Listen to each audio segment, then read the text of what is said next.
You want to support Roland Martin Unfiltered? Be sure to join our Bring the Funk fan club. Every dollar that you give to us supports our daily digital show. There's only one daily digital show out here that keeps it black and keep it real. It's Roland Martin Unfiltered. Support the Roland Martin Unfiltered daily digital show by going to RolandMartinUnfiltered.com. You can make this possible. Now, after Ossoff voted early, he then went to Morris Brown College. Remember, we had the president on here talking about them pursuing a reaccreditation. And there, Ossoff talked about the importance of Morris Brown and what he would do for HBCUs if he is elected United States Senator. Here is some of that discussion. I want to point out it's been 8 months since the U.S. Senate passed any direct stimulus payments for the American people, and they've decided after 8 months of obstruction they're going to send $600. Well, for folks who are unable to make the rent, can't make the car payment, can't afford the prescriptions, behind on the bills, $600 is a joke. And the truth of the matter is that they don't care about regular people. If the most powerful investment banks in the country, stock valuations started plummeting overnight, they would jet back to Washington in 4 hours and pass legislation. But when it's ordinary people, when it's corner mechanics, small businesses, they held it up for 8 months and they cut it in half to $600. I would have voted for the bill, but it's a joke. $600? Mm-hmm. So we need to reorient the mindset of our elected officials toward helping regular people, and that has to happen at the ballot box, and the polls are open right now. Right. There you go. And let me be clear that President James and I were discussing this back in the spring. We were talking about what Georgia's United States Senate offices can do to help accelerate the process of reaccreditation. Under your leadership, Mr. President, that applications be accepted. They'll be here in January, and it may be as soon as the springtime that Morris Brown will be eligible for those kinds of federal grants. So expanding the Pell Grant program should be non-controversial. When I debated my opponent, I'm not going to get too partisan here at an educational event, but I'll just say this. When I debated my opponent in Savannah, back when he would debate me, and I was arguing for expansion of the Pell Grant program, he denounced that as socialism. Expansion of the Pell Grant program, college affordability. Bishop, have you noticed that there's always money for tax giveaways for wealthy donors? There's always money for bank bailouts. There's always money for war. But then when you start talking about making college affordable for young black people in this country, suddenly the country has no resources. It's about priorities. And Morris Brown and HBCUs must be among the highest priorities for political leaders. It's been too long since political leaders talked about ending poverty in America. We've become, I think, too cynical, unwilling to dream about what's possible. We should not accept that poverty and homelessness are inevitable or necessary in our society. As long as there are poverty and homelessness, we are failing as a people. So we need to once again talk about ending poverty in America, talk about ending homelessness in America. The problem of gentrification in the urban core of this city. And again, I want to observe the discrepancy between the level of public resources invested in entertainment and the level of public resources invested in education. As people are forced out and as black communities are forced out of the center of this city by the rising property taxes, our government's failure to invest in transit, in transportation, and in affordable housing means that people are living far from where they work and can barely put a roof over their heads.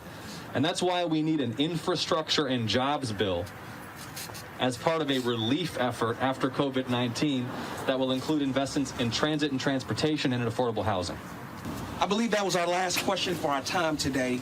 Sir, we want to thank you again for being here today. Thank you. You know, just for the media to know, an invitation went out to everyone, and you were the only one that responded. And so we want to thank you for your investment into HBCUs, specifically here at Morris Brown College. Morris Brown is back. We're going to bring this institution back stronger than ever. The only black college in Georgia founded by African Americans, for us, by us, and an institution that is a haven for hungry souls. We don't turn folks away. Anyone who deserves an education, anyone who wants an education, the doors are open here at Morris Brown, and we appreciate your support. As soon as I leave here, I'm headed over to vote. So we encourage the entire community to please vote. And thank you so much again for being here today. Thank you. Thank you. Thank you. Folks, back to our Roland Martin Unfiltered video in just It's time to be smart. When we control our institutions, we win. This is the most important news show on television of any racial background. Y'all put $2, $3, $4, $5, $10, $15, $20, $30 on this and keep this going. What you've done, Roland, since this crisis came out in full bloom. Anybody watching this, tell your friends. Go back and look at the last 2 weeks, especially of Roland Martin Unfiltered. I mean, hell, go back and look at the last 2 days. You've had sitting United States senators today, Klobuchar and Harris. Whatever you have that you can bring to Roland Martin Unfiltered to support it, please do, because this information may literally save your life. Watch Roland Martin Unfiltered daily at 6 p.m. Eastern on YouTube, Facebook, or Periscope, or go to RolandMartinUnfiltered.com.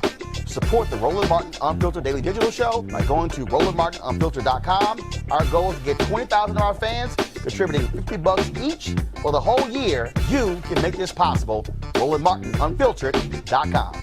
You want to support Roland Martin Unfiltered? Be sure to join our Bring the Funk fan club. Every dollar that you give to us supports our daily digital show. There's only one daily digital show out here that keeps it black and keep it real as Roland Martin Unfiltered. Support the Roland Martin Unfiltered Daily Digital Show by going to RolandMartinUnfiltered.com. You can make this possible. I'm doing great. Wasn't this a great rally? It was.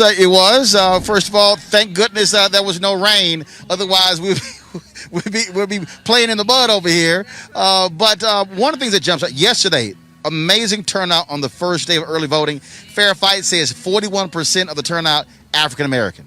Well, I'm so excited to hear that, and just to have President-elect Biden here really speaks to how important it is. And we need all of the influence and excitement that we can get, because it's always a challenge to get people to show up for runoffs in our state. So I'm glad that all eyes are on Georgia, and we did it in November. We'll do it again. You talked about it in your speech. You had to deal with that in terms of running in a runoff and eked out a win. And it's all about ground game. It's all about, it's really just driving folks. You can run all the ads you want to, but you really got to touch the folks to get them to know the actual runoff date. Hit Strategy did a poll with Higher Heights, and 35% of the black women who were surveyed didn't even know the date was January 5th. And so that's the other thing as well. No, it's so important because we have to educate people. We have so many new voters in this state, and so many people believe that they got it done when they went in November, and they don't even understand the concept of a runoff. And that's why it's important for us as elected officials and community organizers to educate people and tell them why it's important. And when we tell people why it's important, they will show back up to vote. President-elect Joe Biden gave you a special shout out. You were one of the early supporters of Biden. And I remember at the debate in Atlanta, there were some other mayors, I won't say their names, who were jumping ship and going to other candidates. And you were not shy about calling them out. And I still do it every opportunity that I get. Shall I start the roll call right now? We're not gonna say anything, Steve Benjamin, Columbia, South Carolina. You said it, not me. Steve is gonna kill us both. But Steve is our friend, and obviously that was a tough decision. We won't get into the details of that, but he wasn't the only one. So I'm just glad we're all one family again. Of course, and then, having Ossoff and Warnock. It's very interesting. I interviewed both of them, and it's very rare to see candidates essentially run together as opposed to running separate races. It is. I've never seen it, at least in my voting life in Georgia. I don't know when, if ever, we've had two Senate runoffs. So this is just such an extraordinary time for so many reasons in this state. But to have the opportunity to change the landscape of the United States Senate is an opportunity. If it's ever happened in this state, I don't remember it. And on top of all of that, just two immensely qualified men who will represent us so well. All right, last point here. Just looking to the camera there. There's somebody out there who is registered, but they're like, I'm not quite sure. I don't know if this politics stuff, it doesn't work. It's not really going to solve any problems. My neighborhood hasn't changed. My community hasn't changed. What would you tell that person who is on the fence about voting in these runoff races? Every election is another opportunity to get it right. That's what our democracy is all about. We are not a perfect country, but every few years we have an opportunity to work towards creating something better for our communities. And the power is within each of us. Our vote is our voice. And we spoke loud and clear. We made a change in the state. We made a difference across this nation. And the opportunity to have two senators to support the agenda of President-elect Joe Biden and Vice President-elect Kamala Harris is an opportunity that probably will come once in a lifetime, and we have to exercise our right to vote, as Congressman Lewis reminded us, because if we don't, we could lose it. Back to that Roland Martin Unfiltered video in just It's time to be smart. When we control our institutions, we win. This is the most important news show on television of any racial background. Y'all put $2, $3, $4, $5, $10, $15, $20, $30 on this and keep this going. What you've done, Roland, since this crisis came out in full bloom. Anybody watching this, tell your friends. Go back and look at the last 2 weeks, especially of Roland Martin Unfiltered. I mean, hell, go back and look at the last 2 days. You've had sitting United States senators today, Klobuchar and Harris. Whatever you can bring to Roland Martin Unfiltered to support it, please do, because this information may literally save your life. Watch Roland Martin Unfiltered daily at 6 p.m. Eastern on YouTube, Facebook, or Periscope, or go to RolandMartinUnfiltered.com. Support the Roland Martin Unfiltered Daily Digital Show by going to RolandMartinUnfiltered.com. Our goal is to get 20,000 of our fans contributing $50 each for the whole year. You can make this possible. RolandMartinUnfiltered.com. You want to support Roland Martin Unfiltered? Be sure to join our Bring the Funk fan club. Every dollar that you give to us supports our daily digital show. There's only one daily digital show out here that keeps it black and keep it real as Roland Martin Unfiltered. Support the Roland Martin Unfiltered Daily Digital Show by going to RolandMartinUnfiltered.com. You can make this possible. To get a sense of how desperate they are, look how desperate they are in Georgia. They've been attacking Pastor Raphael Warnock, and they're trying to Jeremiah Wright him. They've been sending around, and I've seen it from Dinesh D'Souza to Nikki Haley, Tom Cotton, Marco Rubio, all these people here. So go to my iPad. This is the 26-second video that they have been sending around. So watch this. America, nobody can serve God and the military. You can't serve God and money. You cannot serve God and mammon at the same time. America, choose ye this day whom you will serve.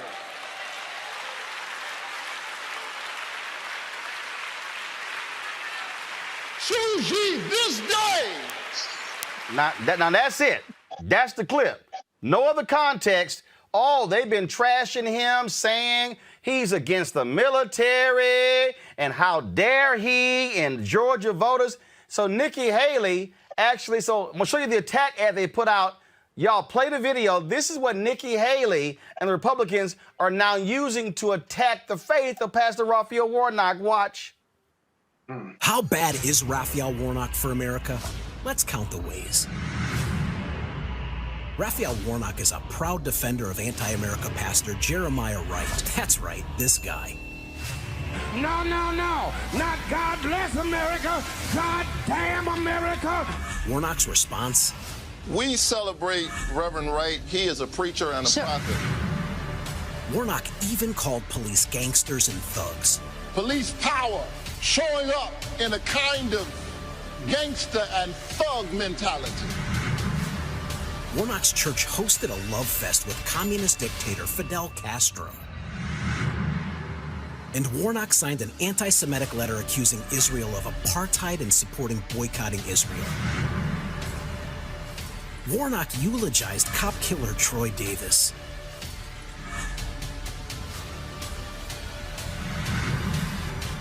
Warnock supports socialized medicine that would end private insurance and put government in charge of health care decisions. And Raphael Warnock supports trillions in new tax increases, even on working families. So how bad is Raphael Warnock for America? Come on. Let's review. All right, I can bail out of that crap. Now, I want y'all to show what they did there, Robert. First of all, they put all the black stuff up front, and they put the taxes and the health care stuff at the back. They throw in there that he gave a eulogy to Troy Davis. I didn't realize it was against Christianity for pastors to give eulogies to folk who died. But I guess for them, it doesn't even matter. But there's a video that somebody sent me. First of all, I'm trying to get my hands on the full sermon so we can have the sermon in context. I had to do the exact same thing when it went after Reverend Jeremiah Wright. But y'all watch this. Republicans not going to show y'all this video. This here is a video of Raphael Warnock welcoming to his church a Republican named Johnny Isaacson. Who is that? Oh, that's the Republican who was a U.S. Senator from Georgia before Kelly Loeffler. This was at Ebenezer Baptist Church. Watch. He and I are friends. We've had a good relationship and good dialogue across the years. He's a father and a grandfather. He's here with his lovely wife, Diane. Stand up, Mrs. Isaacson. We're glad to see you, Mrs. Isaacson. She said, yes.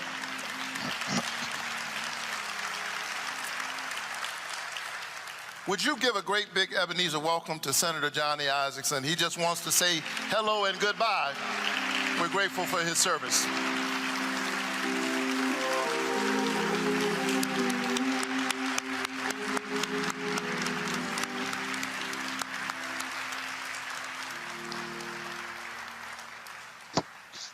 Good morning. Raphael, thank you very much. Raphael and I are on a first-name basis. We are great friends, and I consider him one of the great friends I've gained over the years in being in public life. That's the one thing about public life. You make lots of friends. You want to make sure, always sure they're not ones with their picture in the post office, but there were others at Ebenezer Church or some other good place to pray. But I'm glad to be here today to bring you a message, and I asked to come. I called Raphael and said, can I come? He said, well, you're leaving. I said, no, I'm not leaving. I'm just retiring. There's a difference. Leaving is the next step, and I ain't hurrying that one up in at all. But I wanted to come and just say thank you for all the things you've done for me over the last 45 years. I've been in elected office 45 years in Georgia. I was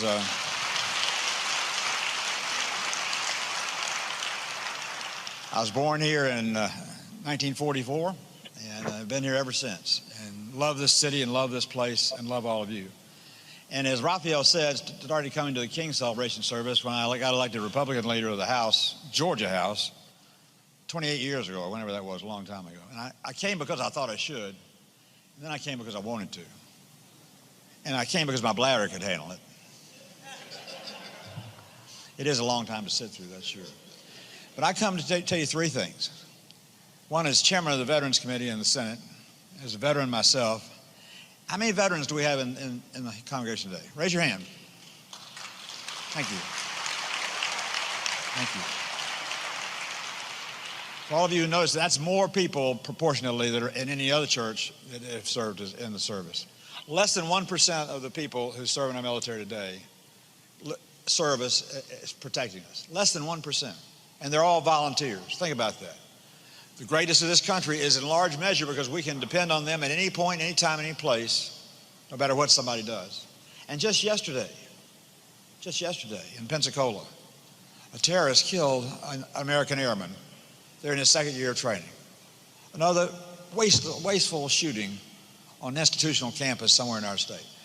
We've got to make sure that stuff stops. And as long as I have a breath in my body, whether I'm in elected office or not, I'm going to do everything I can to see to it that we get end violence in our schools, end violence in our shopping centers, and our Walmarts, and our churches, and everything else. Taking a life is taking a gift from God to us, and we should never, ever. So, Robert, here is a Republican U.S. Senator standing with Raphael Warnock talking about veterans and military service, but the Republicans want to say Warnock is against the military. Well, two things. Putting that sermon in context, I'm actually at both of those church services. I'm a member at Ebenezer. In the first video of Warnock, I'm in the second row, all the way to on the left, all the way to the right in the pews. I should probably go back to church more often. But what we're seeing now is that Republicans have found a candidate that they have nothing to attack them on. They found somebody who's nearly squeaky clean, who's really lives the life that we want our pastors to live, and therefore they have to make up things to run against them on. The same thing that happened to President Obama, where you have to attack Jeremiah Wright's words, not his words, actually. And this goes towards a continuous battle and destruction that white evangelical Christians have launched against the black church. They only believe you should be Christian when you agree with them, when you're preaching the same word as them. You cannot share your own individual lived life experiences as Jeremiah Wright did or as other pastors have, and that's why they attack them. Meanwhile, Franklin Graham or Billy Graham or Pat Roberts can say whatever they feel like, and that's off limits. So let's understand what this is. It's an attack on the black church and the body of Christ within the black community. And I think that has to be remembered on January the 4th, or more so on December 14th when early voting starts, or even right now when you can start requesting your absentee ballots, or all the way until December 7th when you can register to vote in Georgia. Because we cannot stand to have Republicans attacking the body of Christ in the name of Christianity itself, a Christianity which is profligate, which believes in excessive spending, which believes in taking away social services from the poor, that believes that universal health care is somehow a bad thing that pastors should be against. Let's understand what this battle is really about. You have somebody like Kelly Loeffler, who has the temerity, the audacity to make attacks against the character of Pastor Warnock, and nobody knows what she's done in her life besides marry a rich dude who bought her a Senate seat as a present.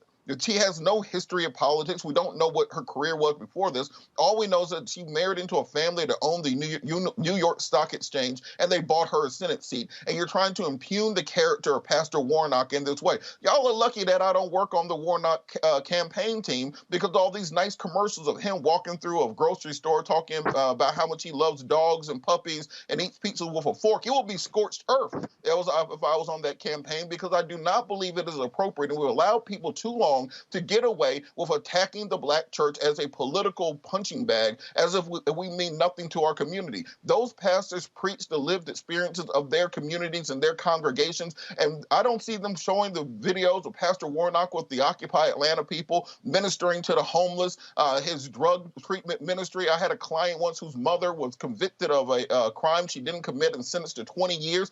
Pastor Warnock hopped on that immediately to help get that woman out of prison. That doesn't make the news. But when you want to make up these attacks on the black church and then claim to be the party of Christianity, that is what the level of disgust that I think many of us have with the quote-unquote evangelical movement, and why we have to work overtime to get an actual man of God into the Senate instead of these phony, fake, circumspect, only conveniently Christians that are only Christian when it lines their pockets. They're ready to sell out stocks on coronavirus instead of dealing with the needs of the American people. The thing here, Lauren, again, their whole goal, you take a soundbite like that, 26 seconds, get circulated. I put Eric Erickson and Hugh Hewitt on blast by saying, is there anything else to it? Y'all want to find that? But also find it interesting, Lauren. So let's attack Pastor Raphael Warnock's faith, but we can't say jack about Amy Coney Barrett's faith. Of course not. Of course not. It all sort of throws back to the trying to radicalize black candidates. I mean, this has been going on forever, really before the Southern strategy. It's the same old thing of trying to portray black candidates, particularly black male candidates, as somehow radical. And really, the whole goal here is, we're scaring white people. And we've seen it a million times. It was done to Reverend Jesse Jackson when he ran, obviously Obama. It's the same thing, the same playbook. And what the Republican Party seems to never figure out is that these are the types of ads that only appeal to the people who would vote against Warnock anyway. So it's all a big waste of time. Who are they going for? Are they going for swing voters? Well, if they're going for swing voters, that's not going to work. Everybody knows that Pastor Warnock pastors in the same church that Martin Luther King pastored in. That's not going to work with progressives, white progressives in Atlanta. So these things are just thrown out there, 26 seconds. And at some point, and I will help you find it, Roland, the entire sermon will be found, because of course you can play this game all day, not only with the entire sermon, but of course with a million other sermons that Pastor Warnock has made. You can run 26 seconds of other things that are going to, of course, counter whatever that was. And frankly, I didn't think that was a particularly jarring passage at all. But I'm sure that when we find what he said around it, it's going to put it in a certain context and blow that all away. But this is desperation, because they cannot have the Senate be 50-50. See, the bigger issue here is that the House is looking like the Democrats are barely over the majority at 221. They're barely at 218. And then if you have the Senate, of course, tied, and Kamala having to sit up in the, as the presiding officer, obviously it's president of the Senate, to break that tie, this gets real. So these 2 Senate seats, this thing is obviously huge. So now they're going to go scorched earth. They're going to go desperate, and they're dealing with Raphael Warnock, who there's nothing on. So we're going to reach the desperate hours pretty quickly here.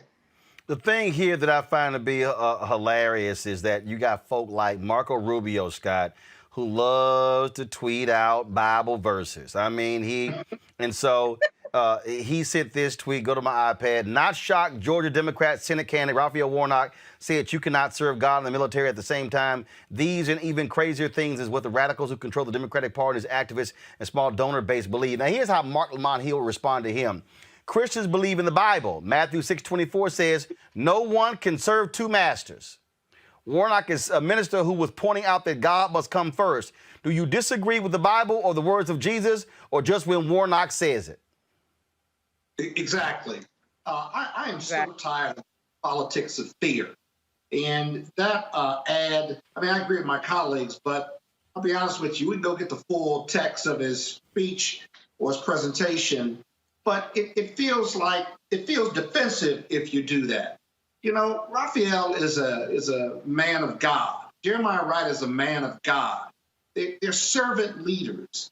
And when you attack them, because of something they've said or because their love of their people, it just rings hollow with those Democrats, those independents, black or white, as well as the black community in regard to how important this election is. And the Republicans, Lauren, you're right. They just operate in fear. They don't have anything else to operate in because the numbers are against them. And so I think Raphael Warnock has got to stand on his own. He can defend himself, no doubt about it. But remember, while it was close, Georgia is a purple state. It's turned slightly blue, but it's going to turn all the way blue if we can mobilize these Democrats who are running for Senate. It's all about the ground game now. They can run the ads and try to scare people, but whoever has the strongest ground game, they both have money, and mobilizing and getting people to the polls is going to make the difference. And right now, in my opinion, that's really all that matters. What is your ground game, Raphael and Ossoff? And can you motivate, and can you get them to the polls? You just count them. Well, bottom line is this here. All I'm saying, Robert, I want to see black folks maximize the hell out of our numbers. I'm talking about Stacey Abrams has already said some 600,000 Georgians have already requested their ballot by mail. I'm talking about black Georgia. Black Georgia, I'm talking about if you want to send a signal, if you want to tell them what y'all trying to play this game with Reverend Jeremiah Wright and these sermons, you hit them with so many votes, they going to look up and say, oh, my Lord, has there been an exodus? What's going on? That's how you respond to white Republican hate, Robert. Well, on that point, remember, I was at that sermon. What Pastor Warnock was saying, it replaced the word military with militarism, that you cannot serve both God and the God of militarism, that you cannot both serve God and a profligate economy that does not care for the least of these. He was making very clear biblical points, and that's why they took it out of context. Even on the conversation about police officers, where they say he called police thugs. No, he calls the police officers who beat and kill people thugs. Not every police officer, the one bad apple. Now we all know that. But again, their goal. They know they dumb followers can't read. but to that point, I think it's important to understand. Look, the normally voter turnout for runoff elections in Georgia is 10%. So in this general election, there were right around 5 million votes cast, split right down the middle. So if 500,000 people turn out for the runoff, that will be right at average. With that, you only need 50% plus one to win. So we're talking about 250,000 plus one votes. We'll decide the layout of the Senate. We'll decide the balance of power. We'll decide Medicare for all. We'll decide student loan reform. We'll decide defense spending and tax cuts and entitlement programs and Social Security and Medicare. All that will come down to 250,000 plus one people in Georgia. And then whenever someone tells you that they don't think their vote matters, understand how small of a number that is. And that's why it's important to support groups like NAACP under James Woodall in Georgia, who are working. They're sending out absentee ballot request forms to every single person who voted in the general election. People like D. Dawkins Hagler and the Deltas down there who knocked on 200,000 doors headed into the general election will do the same going into the runoff. People like NSA and the New Georgia Project, Latasha Brown and Black Voters Matter, Rainbow Push Coalition, who's working with the incarcerated populations to do in-custody voting. We have so many people working this, and understand that's why they are running these desperate ads. That's why they're taking things out of context and running. If you're 18 years old voting in this election, you don't know who the hell Jeremiah Wright is. They are only playing to a certain subset of very old, elderly, conservative white voters and hoping that they will turn out. So all that Black Voices for Trump stuff that they were talking about 6 weeks ago, that's all gone. They're going directly back to attacking the body of Christ in the Black church, attacking the Black community, and making sure that they push this messaging to scare old white people into believing that Pastor Warnock is some kind of Black radical who hangs out Fidel Castro. This is the desperate play that they do to try to radicalize Black men. We've seen this, everything from Dr. King, where they called him a communist, to Run Jesse Run in 84 and 88, to Barack in 08, and now Warnock in 2020. Listen up, all my black... Look, y'all, let me just try to be as clear as possible. Last comment on this story. I want to whoop their ass.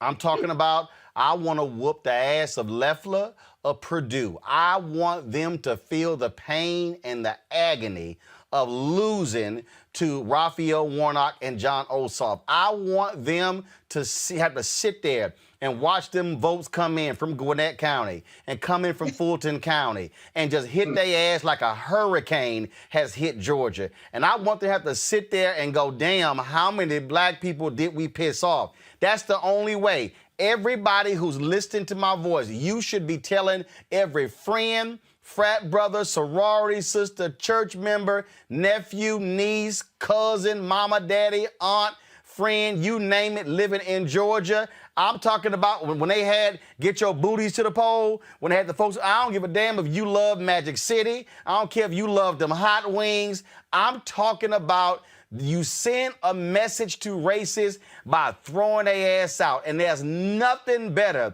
than those racists that have to stand there and watch a Black man sworn in as the next United States Senator. That's the only way you defeat them, and you make them pay the price at the ballot box. That's how you do it. Folks, back to our Roland Unfiltered video in just one.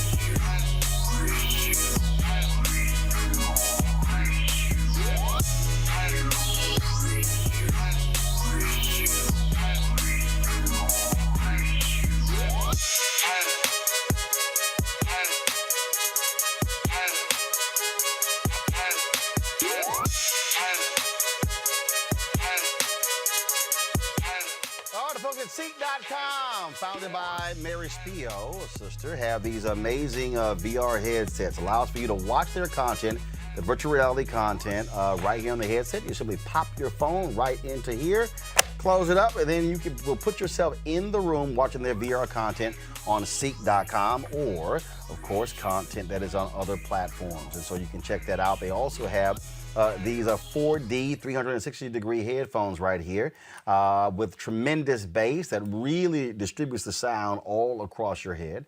It's great. You can attach a headset to it so you can actually use this for gaming and playing with free hands. There's Bluetooth as well. So all of these, get one of these items, or you can subscribe to the content at Seek.com by going to Seek.com using this promo code. It's RMVIP2020, RMVIP2020. These, of course, could be some great headphones coming up for birthdays, Christmas, you name it. And so if you want to do that, just go use the promo code right here. RMVIP2020, RMVIP2020 by going to Seek.com, and we certainly appreciate them being a partner here with Roland Martin Unfiltered. You want to support Roland Martin Unfiltered? Be sure to join our Bring the Funk fan club. Every dollar that you give to us supports our daily digital show. There's only one daily digital show out here that keeps it black and keep it real as Roland Martin Unfiltered. Support the Roland Martin Unfiltered daily digital show by going to RolandMartinUnfiltered.com. You can make this possible. All right, folks, let's talk about that race in Georgia. The deadline to register is December 7th. December 7th in that particular race. The runoff will take place on January 5th. It will pit, of course, Pastor Raphael Warnock against incumbent Senator Kelly Loeffler. And then, of course, you have John Ossoff, who's challenging incumbent Republican David Perdue. Now, here's the deal. Early voting, December 14th. Now, already, y'all, they starting a mess. Go to my iPad, Anthony. Kelly Loeffler, she put out this tweet today. Reverend Warnock is a proud defender of Jeremiah Wright. He called police officers thugs and gangsters. He's anti-Israel, anti-Second Amendment, and sympathizes with Marxists. Too extreme for Georgia. First of all, you ought to hear this nonsense. Watch this, y'all. Meet Raphael Warnock. He wants you to know he eats pizza with a fork and a knife. He once stepped on a crack in the sidewalk. But Georgians don't care about that. Georgians care that Raphael Warnock was a proud defender of anti-American, anti-Semitic pastor Jeremiah Wright, who suggested America deserved the 9/11 terrorist attacks. Not God bless America, God damn America. We celebrate Reverend Wright. Warnock said law enforcement officers are gangsters and thugs and a danger to children. He's anti-Israel, anti-Second Amendment, sympathizes with Marxists and socialists, and wants to make your neighborhoods less safe. Don't let him fool you with pizza and puppies. Raphael Warnock is too extreme for Georgia. Ooh, Robert. Ooh, Robert, the black guy is too extreme. He's too extreme for Georgia. This is the same Kelly Loeffler who trashed Black Lives Matter, where her own, she owns co-owns the WNBA team. Her own players basically told her to go to hell. How do you think that's going to play with black voters and white voters in Georgia? Well, I think that commercial, that was written directly from the 2008 anti-Obama playbook. I think it's literally word for word what a John McCain ad said back then with regards to Jeremiah Wright and Marxism and extremism. This is not going to work. Let's understand that if it was not a jungle primary on November the 5th, Pastor Warnock, who's my pastor at Ebenezer, would have won straight out. In Georgia, during the jungle primary, the names are listed in alphabetical order, Warnock being at the end. Even being at the end of a list of about 20 candidates, Warnock got the most votes of anybody in that jungle primary. So what we're going, in addition to that, another benefit coming on January 5th is that the Secretary of State today announced that the other statewide runoffs will also be on January the 5th instead of December the 1st. So that means my friend Daniel Blackman, who's running for Public Service Commissioner, will be on January the 5th now, as well as the runoff between Howard Franklin and Kwanzaa Hall for the remainder of John Lewis's term. So by moving those to January the 5th, that means we're going to have enormous turnout in Atlanta for both that congressional seat for John Lewis, which will have former City Councilman Kwanzaa Hall campaigning for, as well as Howard Franklin and the Public Service Commission race. Normally, in a runoff election, you get about 10% voter turnout compared to the general election. We're going to have several times that number because of the interest in this race, the amount of money that's going to be spent in this race, and there's a very good chance that Pastor Warnock will win his race versus Loeffler, who is a political neophyte, who has the issues with selling off stock at the beginning of coronavirus, who said that she is the most pro-Trump senator that there is in order to beat Doug Collins in that crazy primary that they're running against each other in, and also who's been disowned by the WNBA and who has ties to Wall Street because her husband husband owns the New York Stock Exchange.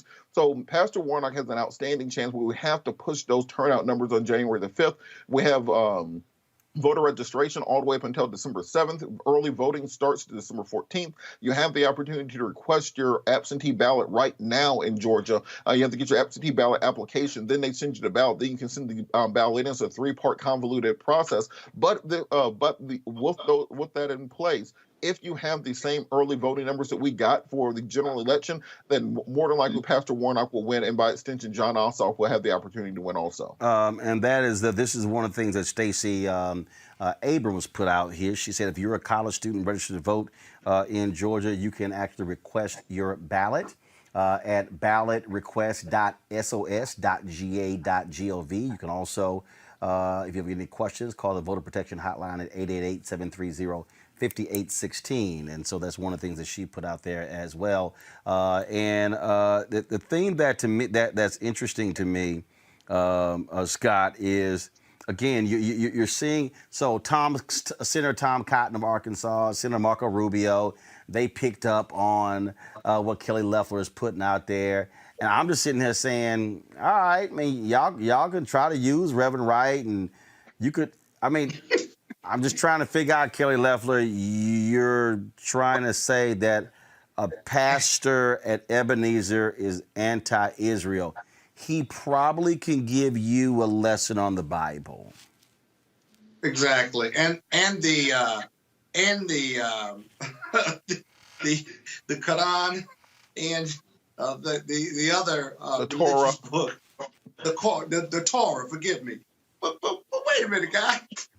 You know, Roland, I'm a little disappointed in your intro on this because Karen Loeffler, the one who's been endorsed by QAnon, and the QAnon and their racists and their call for violence, that the Congresswoman, I believe from Alabama or Georgia, campaigned with Kelly Loeffler in order in this race that is turned into a runoff. Is this the same Kelly Loeffler you're telling me about? On top of the WNBA and her team rejecting her? We ain't talked about that. So the goal of her to suggest that Jeremiah Wright, one of the greatest preachers of our time, or in history, if you will, regardless of whether you believe in what he preaches or doesn't, but QAnon? Oh, and by the way, there are a lot of white people on the front lines with Black Lives Matter demanding and protesting the police who act like thugs, if you will, and criminals. Let's just call them what it is. They may not all be that.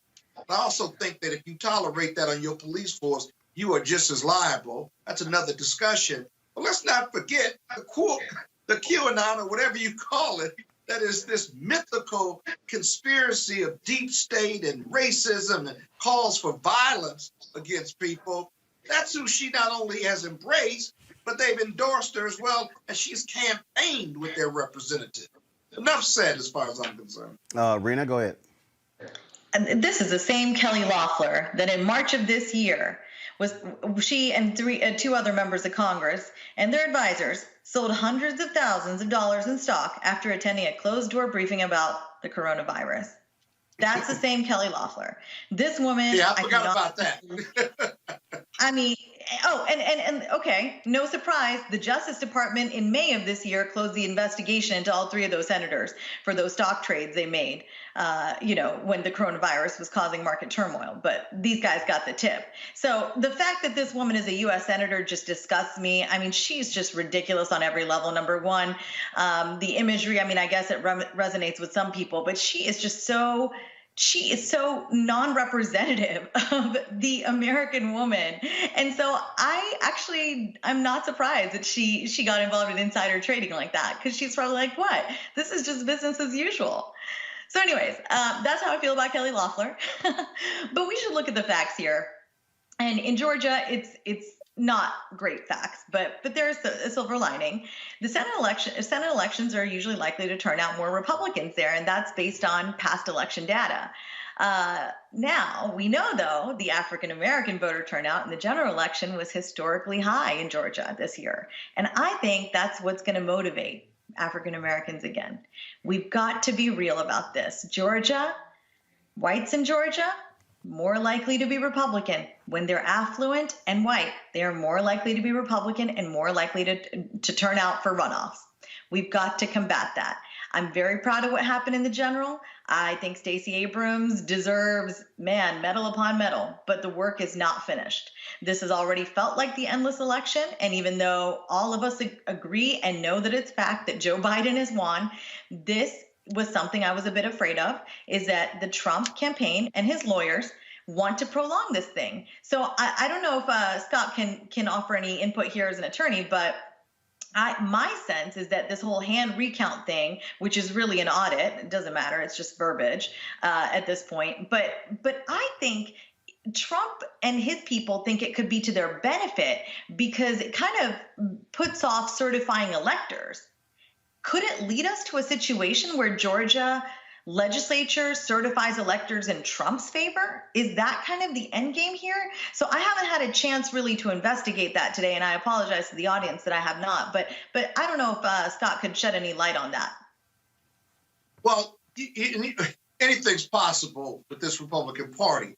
Let me say this. The second prong to any audit or recount has to do with, is it going to change the outcome of the election?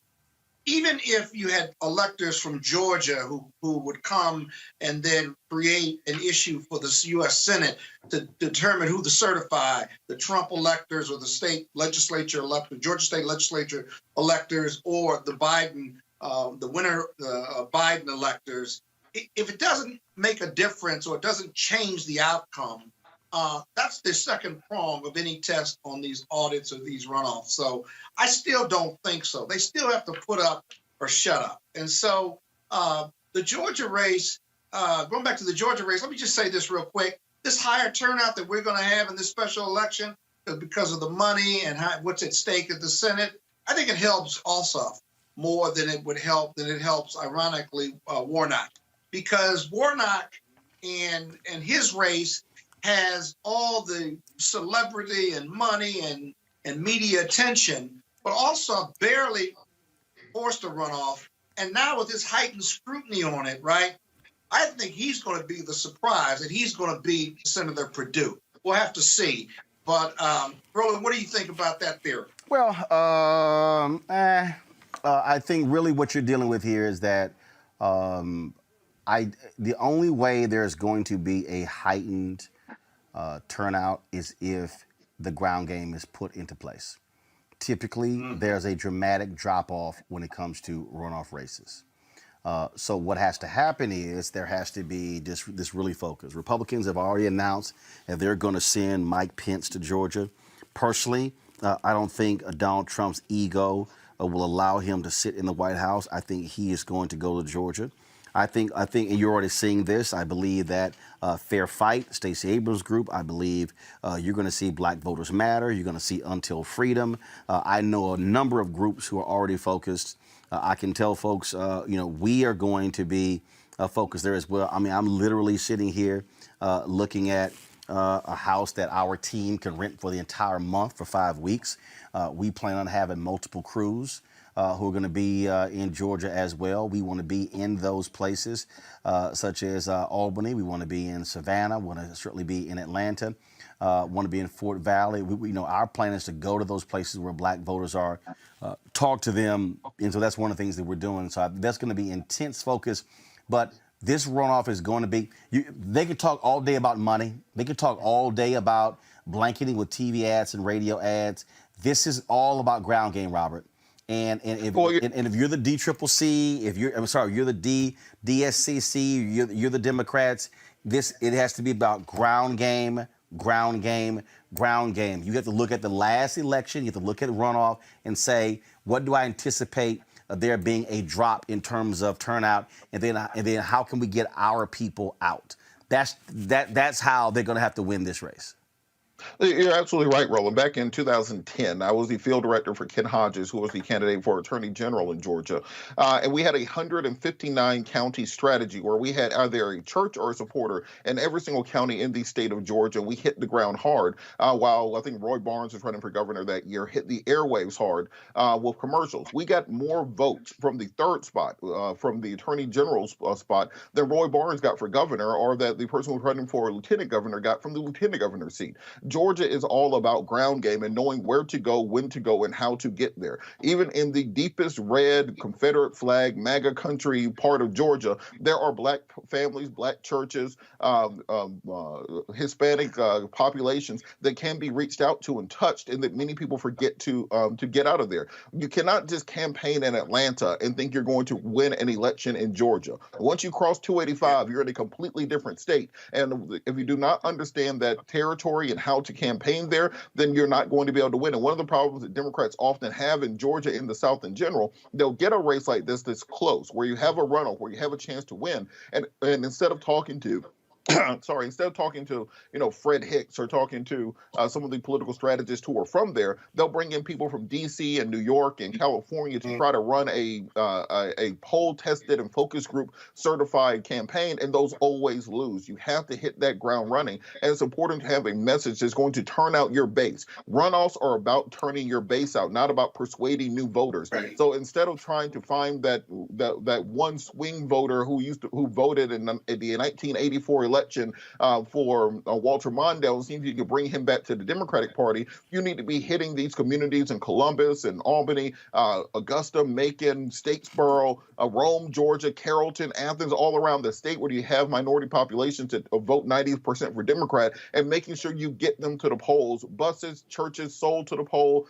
Early voting matters. If we have those sorts of turnout numbers, that's how you win a race in the state of Georgia. Yeah. That's what it's going to boil down to, Raina. How do you see Republicans playing this race?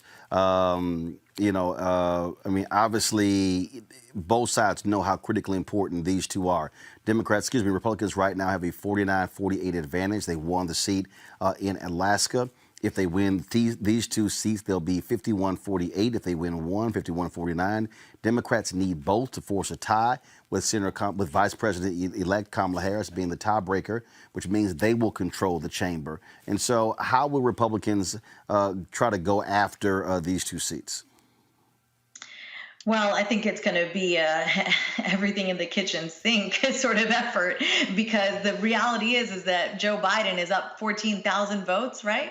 And that's where we're at. That's truth. And that's in Georgia. So there's a lot of disgruntlement right now amongst GOP operatives down there of sort of like, how did we get here? But I also know how we got there. I look at, okay, well, let me be clear here. I've looked at some exit polling. I don't really trust exit polling fully, and I think all of it needs to be taken with a grain of salt right now until we have complete totals everywhere. So I will say this: I think obviously GOP operatives are fretting. Ossoff is a sort of known quantity. Warnock is not, politically speaking. Ossoff having run before.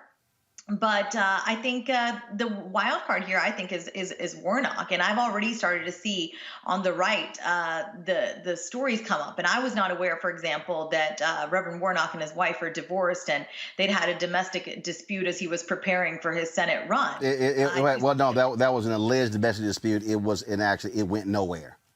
Okay, so yeah, she alleged that he drove over her. She alleged he drove over her foot. That's right. It went nowhere. Oh, that's good to know. But I mention it only because I was not aware of it previously. I saw the Atlanta Journal-Constitution covered it way back in March or whenever it happened earlier this year. And then they got divorced, a few months later. I didn't even know he was married or single, whatever, but I'm seeing this headline popping up again. And I know that the GOP has a problem with white suburban women who are around my age in their mid-30s, particularly because we have young children. We've gone to liberal colleges mainly. We've come back and lived in the suburbs of Georgia.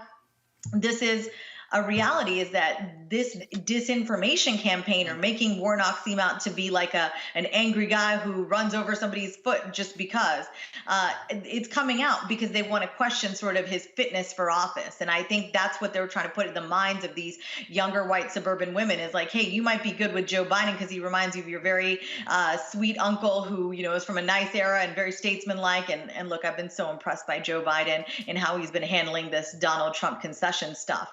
But are you, you know, what they're trying to sow doubt with, which is rich of them, is sort of, are you good with this black man who you don't know much and hasn't really been in the light that we all know much? He's been, you know, part of Ebenezer, but do you really know him? Do you know he was involved in this? So that's what I see kind of happening right now, and I think operatives are going to get really, really nasty in the next few weeks. So we all have to be really alert as to what is truth and what's fiction.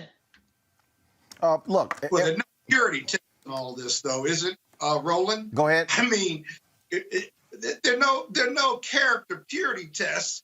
Each of these four candidates have their either political or personal flaws. So what? I mean, Donald Trump's not going to be on the ballot down there.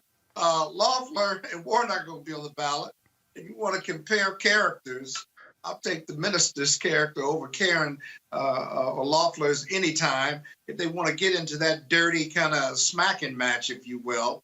I don't know whether that's going to be a big issue. I understand the GOP strategy, but Joe Biden and Kamala Harris have got to get down to Georgia.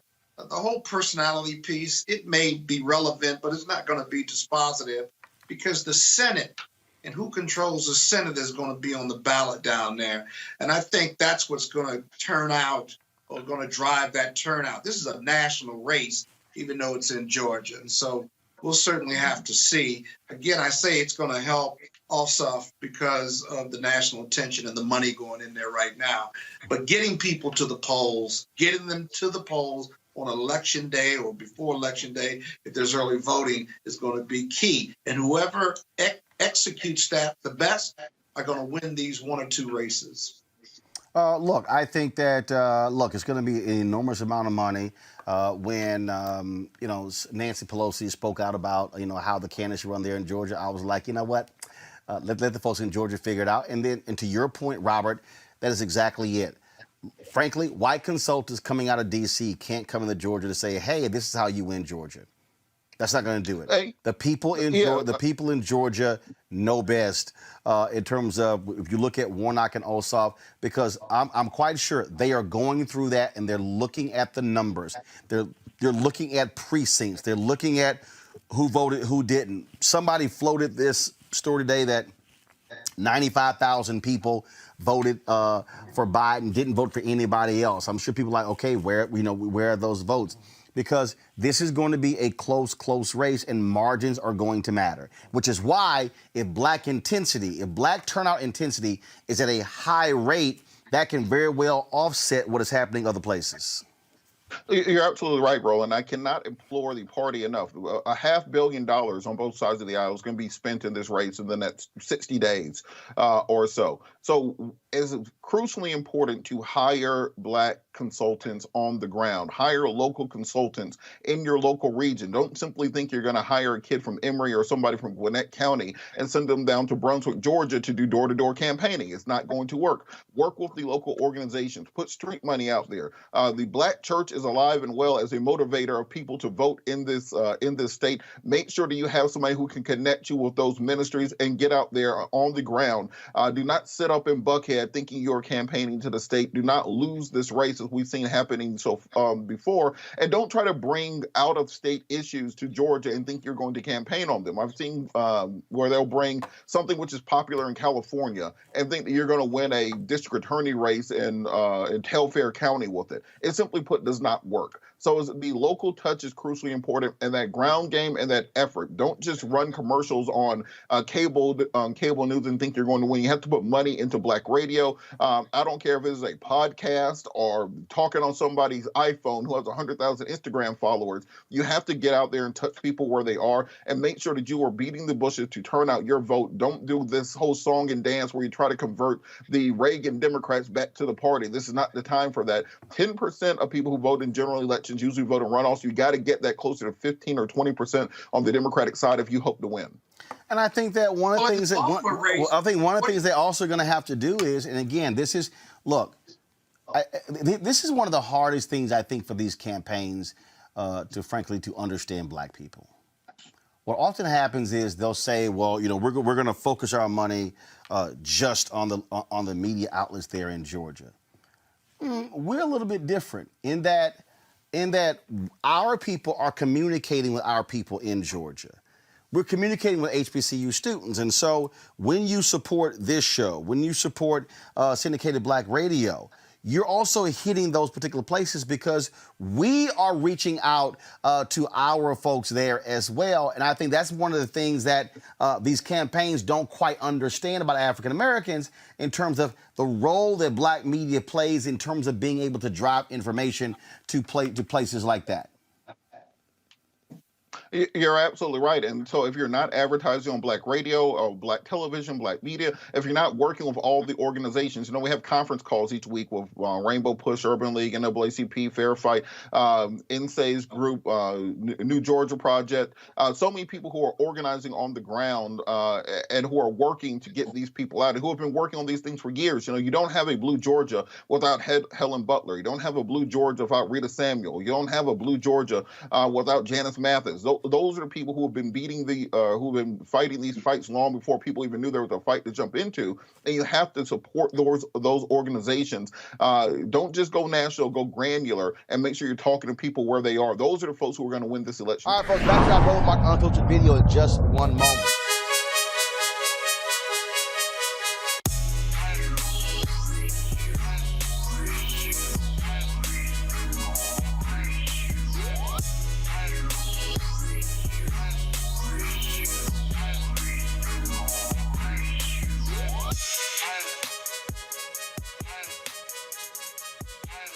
All right, folks, at Seek.com, I want to thank them for being a partner with Roland Martin Unfiltered. Mary Spiel, the founder of this black-owned virtual reality company.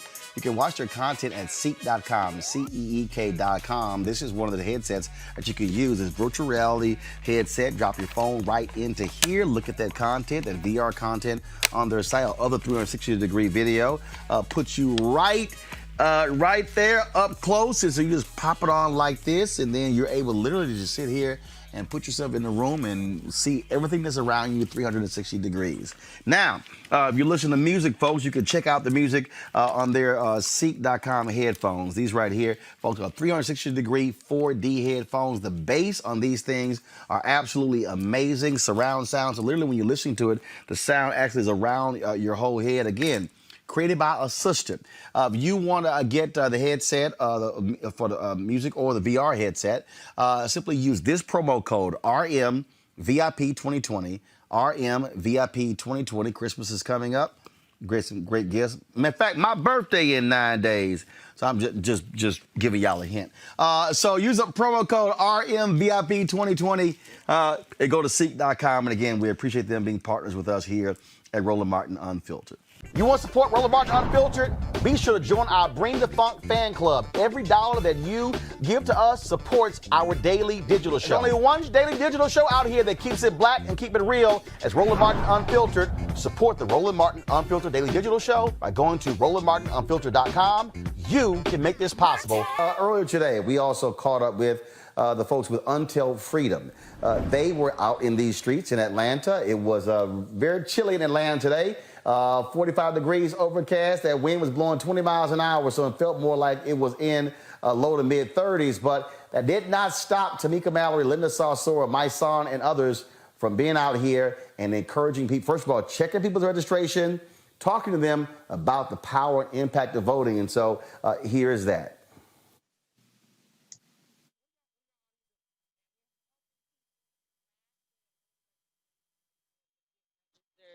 You know, we at Until Freedom like to work with low propensity voters. That's what they are called.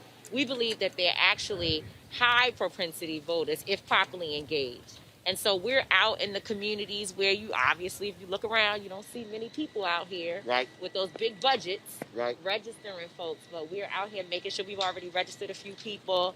making sure folks know about the runoff, understand why they need to show up at the polls, and just engaging our folks. Right. So one of your folks there, so what she's doing right now, he's working. This young lady said she needed to check her registration. She wants to make sure her registration is still in place, and he's helping her right now using his smartphone to check her voter registration. So how long have y'all been here? So this is our second week in Georgia, but we've actually been, throughout the entire election process on the road across the country. Hold on a second. Hey, y'all ready to vote? Yeah. Y'all good? Yes, ma'am. All right, cool. All right, just checking. Yeah, a lot of the younger people are registered. That's what we're finding.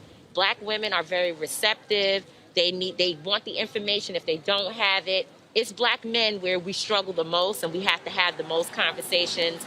And my son spends a lot of time talking to the folks in, our generation, right. and really trying to help them understand, because they have been sucked into the narrative around Trump being, a better choice for us, or even if a worse choice, but we need to keep somebody who's, going to keep us engaged, and somebody that will make us mad so we can do the work. And that's obviously a narrative that is extremely dangerous for our community. So he spends time out here debating with everybody and really getting into it. And that's what we do. Just having presence out here. We believe that one of the most important things is to make sure that our people feel loved and engaged, so that they don't feel like we're just saying, y'all are not voting and we're frustrated with you. No, we understand that there's a lot of trauma. People feel hopeless. And so we have to actually bring them in and make them feel important. Well, the point you made about, in terms of what these black men are, look, in 2012, I kept telling everybody, there was a 9-point gap between black men and black women for Obama and Romney. Right. It went to 13 for Trump. Then it went to 20 this year. I kept telling people, look, when you saw 9 and 12, that was with it because there were a lot of black men who felt that Obama didn't do enough. Right. I said, y'all, that thing is real. Right. You can argue all day, but you better have a plan to deal with that, because that then impacts everything that goes below the presidential race. So U.S. Senate, congressional races, DA races, whatever. So the target has to be directly to black men. I think a lot of people don't focus on that. And there's been so much intensity about black women, black women, black women, that my deal is like, no, you got to have specific messaging. Absolutely, for black men. So y'all, and we've been spending time like going to the strip clubs, catching brothers before they get in. Not after they come out, because it don't work. It don't work after they come out, but before they go in. So we've been in Georgia specifically last weekend. We went to some of the hottest clubs, the areas where everybody was out. It was warmer, lots of people out, and we specifically focused on black men. Stopping them and talking to them. So when the people got mad at the sisters who put that video together, take their booty to the polls. Yeah. A lot of people were like, oh my God, this is offensive, this is demeaning to black people. But they were like, look, we gonna hit folks no matter where they go. Absolutely. And that's what they do every day. So why not use where you are? They said use what's in your hand. Those are their people. That's their demographic. And so they stood and they talked with those people in the language that they understand. If it's not for you, don't listen to it. And for us, a lot of people say, you going to strip clubs? Absolutely. Those people have families. They pay taxes, some of them. They go to school. They have their children in school. They buy groceries. People been shopping? Okay.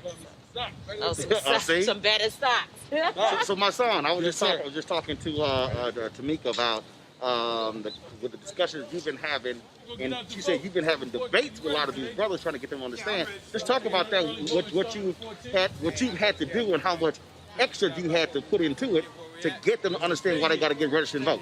Well, first and foremost, I want to acknowledge that I understand. Right. Black men have dealing with so much different trauma. We have trust issues, and rightfully so.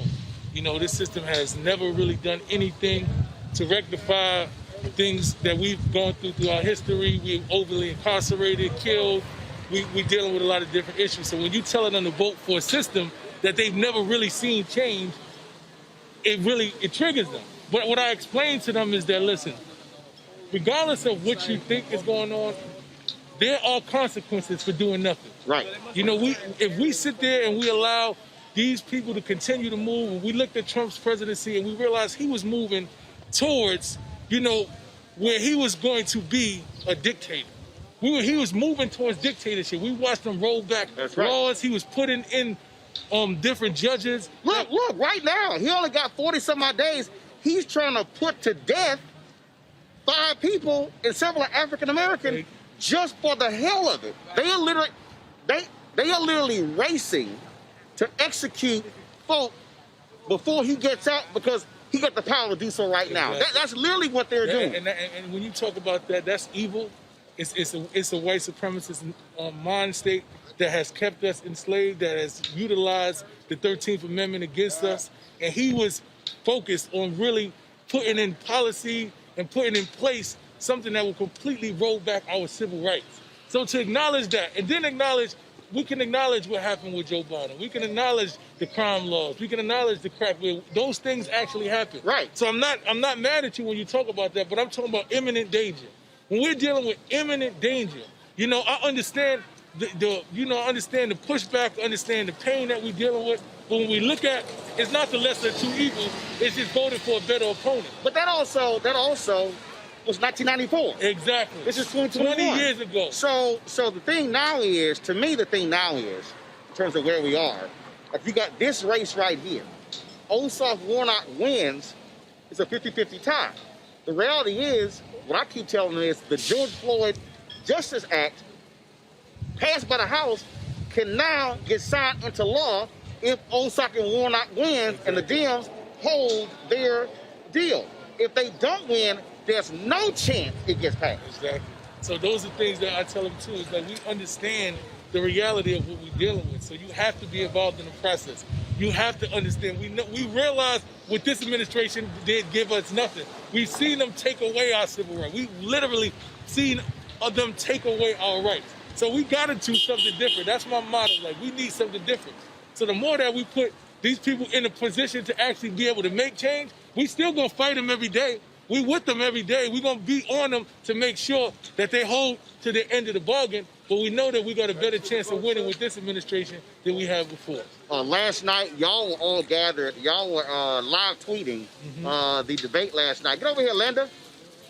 Y'all were all live tweeting debate last night. How crazy is it what you heard last night from the robot Kelly Loeffler? Oh, man. You mean the Nazi Barbie? I mean, this lady is outrageous. Really. She really is outrageous. And people only heard like probably 1/100th of the type of bigotry that she has. I mean, she was using dog whistles all night. She doesn't know what socialism is. She has no idea what Marxism is. She's just using buzzwords to instill fear in people. And the idea that she kept on calling Warnock the radical liberal, the whole entire radical liberal Warnock. First of all, there's no such thing as a radical liberal. That was all poll tested. So. Oh yeah, absolutely. And she just kept on with her messaging. So we also have to. We had a debate about this yesterday, Roland. That she's doing her job because she is appealing to her base, right, and she's talking to her people, right? We always have to water down what we're saying because we want to try to appeal to people she's trying to appeal with and bring them over to our side instead of saying, let's expand our people. Right. She didn't water down nothing of what she was saying. Right. She was fired up last night. Even as a robot, she was a fired up robot. So I don't know. I just want people to know that we're going to still fight, but we need these 2 Senate seats. So regardless of how you felt that Raphael Warnock did last night, Georgia, we need you in these streets. We need you at the polling sites. I know Reverend Warnock. I went to seminary with him. We're in a interfaith fellowship together. He's an incredible human being who truly believes in dignity and human rights for all people, and he's going to be a great senator for sure. I had to explain to people one of the reasons why he can't go hard, when we got to be honest, when you're a black man running against a white woman that's in Georgia, absolutely. He has to walk a very fine line, which is why I think his commercials look the way they look, and that's what happened. Yeah. She tried to bait him a few times too, because she said, "I don't need to be lectured by you." So she was trying to get into that kind of dynamic. Misogyny. Yeah. There you go. Now, what he would have said is, what you need is a Bible study. Right. But that would have been great. Well, I got to ask you this here. Yes. Everybody can see you. This is true. It's pretty bright. You want everybody to know What we out here doing? Precisely. Today's the last day to register to vote. It's important for Georgia to get out. He did this for you, Roland. That's part of your logo. I mean, you like cloud, rain. Y'all gonna see me. Listen, orange is a powerful color. That's right. Unfiltered video is just It's time to be smart. When we control our institutions, we win. This is the most important news show on television of any racial background. Y'all put $2, $3, $4, $5, $10, $15, $20, $30 on this and keep this going. What you've done, Roland, since this crisis came out in full bloom. Anybody watching this, tell your friends. Go back and look at the last 2 weeks, especially of Roland Martin Unfiltered. I mean, hell, go back and look at the last 2 days. You've had sitting United States senators today, Klobuchar and Harris. Whatever you have, you can bring to Roland Martin Unfiltered to support it, please do, because this information may literally save your life. Watch Roland Martin Unfiltered daily at 6 p.m. Eastern on YouTube, Facebook, or Periscope, or go to RolandMartinUnfiltered.com. Support the Roland Martin Unfiltered Daily Digital Show by going to RolandMartinUnfiltered.com. Our goal is to get 20,000 of our fans contributing $50 each for the whole year. You can make this possible. RolandMartinUnfiltered.com. You want to support Roland Martin Unfiltered? Be sure to join our Bring the Funk fan club. Every dollar that you give to us supports our daily digital show. There's only one daily digital show out here that keeps it black and keep it real. As Roland Martin Unfiltered. Support the Roland Martin Unfiltered Daily Digital Show by going to RolandMartinUnfiltered.com.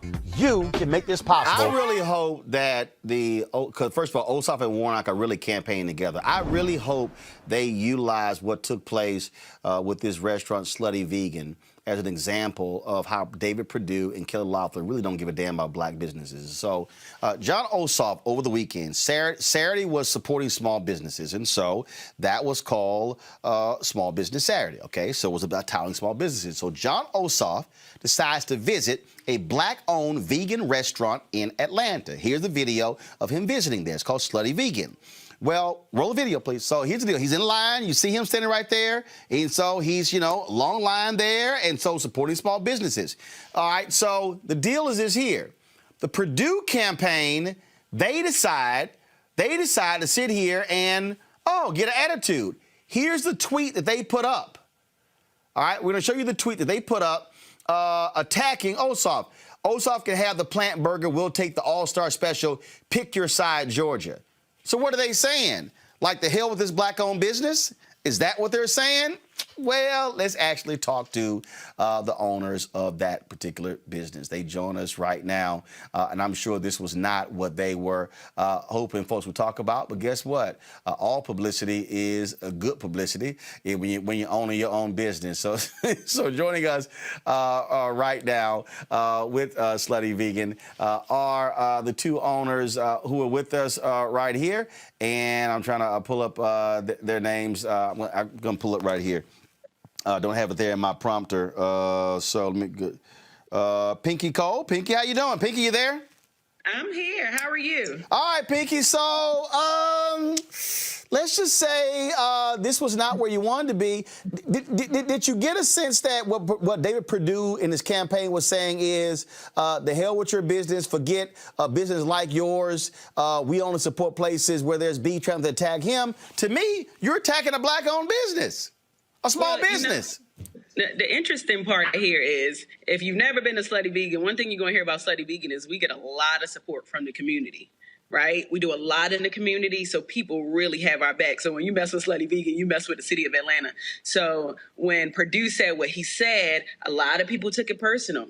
A lot of people. We've contributed almost $500,000 in community initiatives through our organization and through the business alone. So we don't just serve burgers and fries. So for Ossoff to come and support a black business that's a pillar in the community, it meant more than him just standing in line saying, I want to get a dance hall queen. It meant I'm going to support a business that uplifts the community and utilizes their resources and their platforms to lead and to bring people up with them. And people didn't like what Perdue said. I actually laughed. I got to be honest. You know why? Because I'm a former television producer, right? So I'm going to take all the press that I can get for my business. And what that did is it provided me a 15% increase in business. So thank you, Perdue. And what he didn't realize is that the people who didn't know anything about John Ossoff knew a lot more about him through the avenue of Slutty Vegan. So I'm glad that he was able to get the exposure that he was probably looking for. And I'm glad that Slutty Vegan did too. So, it's a win-win for the both of us.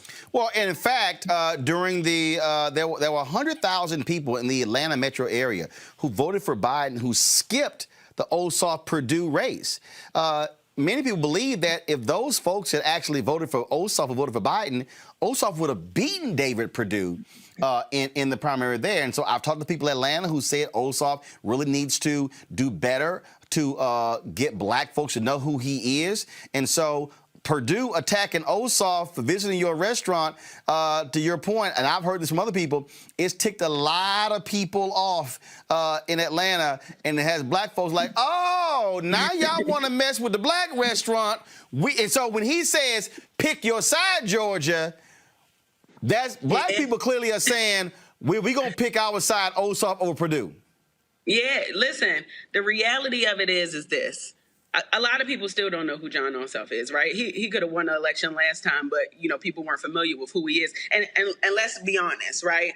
Getting black people familiar a second go round to even vote for a runoff election is hard enough, right? So what you got to do to get people to pay attention, you got to do it in the most unconventional way. So if it was me, and I like to call myself a hood politician, if I'm going to get people to vote for me, I'm going to go through the most unconventional avenues to get people to, one, know my name, to know what I stand for, and to know what I represent. And it's going to be beyond a campaign because, listen, you got to meet the people where they at. You got to let people know who you are and what you represent. And I think that, I actually commend John Ossoff for coming to one of the hottest concepts in the country that so happens to be in Atlanta to do that. So it's like, if Slutty Vegan like you, everybody like you, you good to go. So I think that a lot more people, especially black people, got a lot more familiar with John Ossoff over the weekend. And Perdue, I think he should retract his statement because it didn't make him look too good. This was a photo that John Ossoff put on his Twitter feed, the two of you, and he said in his tweet, y'all, I'm going around Atlanta for hashtag Small Business Saturday. First stop at a Slutty Vegan ATL. As a result of this, of course, the last day to register is Monday there in Georgia. And so do you think that as a result of this, first of all, are y'all doing anything particular in the restaurant when it comes to getting people to register to vote for this runoff on January 5th? Absolutely. So, we've already started. We've done an initiative with Impossible Foods and Jermaine Dupree. Actually, you were a speaker on one of those events where we got people excited about voting and the voting process. Oh yeah, one of the virtual events. Yep. Absolutely. So we were specifically targeting people who weren't interested in voting. And, I got to be honest, prior to me being a business owner, I wasn't into politics, and I'm getting to learn more about politics, but I wanted to use my platform because I know a lot of people watch the business to get people excited about the election. So after VoteNick, we have still continued to partner with organizations to get people excited. We're actually working on some fundamental organizations so that we can drive more people to the polls. I've been doing a lot of speaking engagements because people already know how serious this election is. This runoff is just as important as the first one, right? We did a rally with Ossoff and Warnock in Clayton County at my second location in Jonesboro, and we had Common come out and support. So literally, whatever I have to do to get people who look like me more interested in this runoff election, I'm willing to do that. So we've never wavered. We've been consistent on that. And, we got people getting registered to vote when they stand in line. We get over 500 people who stand in line every single day to come to Slutty Vegan. So we utilize that to the best of our ability by getting people registered to vote, getting people in queue on what's going on, the issues that are happening in the communities, and getting them to get involved. And that's why we're more than just burgers and fries. Y'all put out this tweet here. Go to my iPad, please. Y'all tweeted, he's being a fussy hussy. He never had a one-night stand. Georgia, no need to pick a side. All our burgers come with fries. Absolutely. So here we are with the press and the propaganda, right? Those are the names of our burgers, right? But one thing about Slutty Vegan is we're for everybody, right? Slutty Vegan loves all people. I don't care if you're white, black, blue, yellow, green, Asian, African, it don't matter. One thing we do is we bring the people together in the name of food. And as long as we continue to do that, we got the ear of the people. And when you got the ear of the people, you can get them to do whatever it is that you want to do as long as it is in a positive way. And that's exactly what we've been doing. So, Perdue is still invited to Slutty Vegan. He probably won't come. He'll probably go back to Waffle House. But listen, he can come and have a one-night stand or a fussy hussy any day of the week. All right, so I gotta ask. So is everything at Slutty vegan? Are the fries actual potatoes, or is it something else that's supposed to be fries? Listen, every single thing, including the owner, myself, is vegan. Everything we do. Listen, when I created this company in 2018, I was very specific. I wanted people to reimagine food, right? The food that we grew up knowing and loving. So 97% of the people who come to my business are not even vegan, they're meat eaters. So we're able to really open up people's consciousness in a way that they've never seen it before while giving them an experience at the same time. So Roland, when you come, you don't even got to stand in line. I got you. I'm going to give you a skip of the line pass. First of all, I got to be assured what actually tastes like. I mean, I got. Look, my frat Lamel McMorris is a super vegan. He took me some spot in Charlotte. He was like, "No, man, this tastes just like a hamburger," and I almost cussed him out. I said, "You trying to lean on the shield way too much." So I got to be assured. So if I come there, because in fact, we will be in Atlanta Thursday. We'll be there through Tuesday. Then our crew, we're gonna be in Atlanta 3 to 5 days each week covering this race. So if I come there, what should I get? Because I am absolutely a carnivore. I'm from Texas, born and raised. When you come, you got to get the one night stand. But honestly, Roland, bigger than the food, you're going to be so proud. As a black man, you're going to come to this business and you're going to see we organized, right? We give good customer service. We give a great customer experience. The food going to be hot and warm, and we're going to make you feel like the most important person in the world. And that's why people love us. That's why we've been able to open up 4 locations in less than 2 years. So you're just going to be impressed all the way around. So it don't matter what you order. If you want to order the receipt on the menu, you're going to be happy. But you got to tell me what actually tastes like something, because I can't be in your restaurant cussing now like homeboy at the restaurant in Dallas, because, I'm just saying. Now, first of all, when are y'all open? So we are open Tuesday through Saturday, and the times differ from each location. We're growing super fast. All right, what's the time? What's the time in Atlanta? What's the time you open?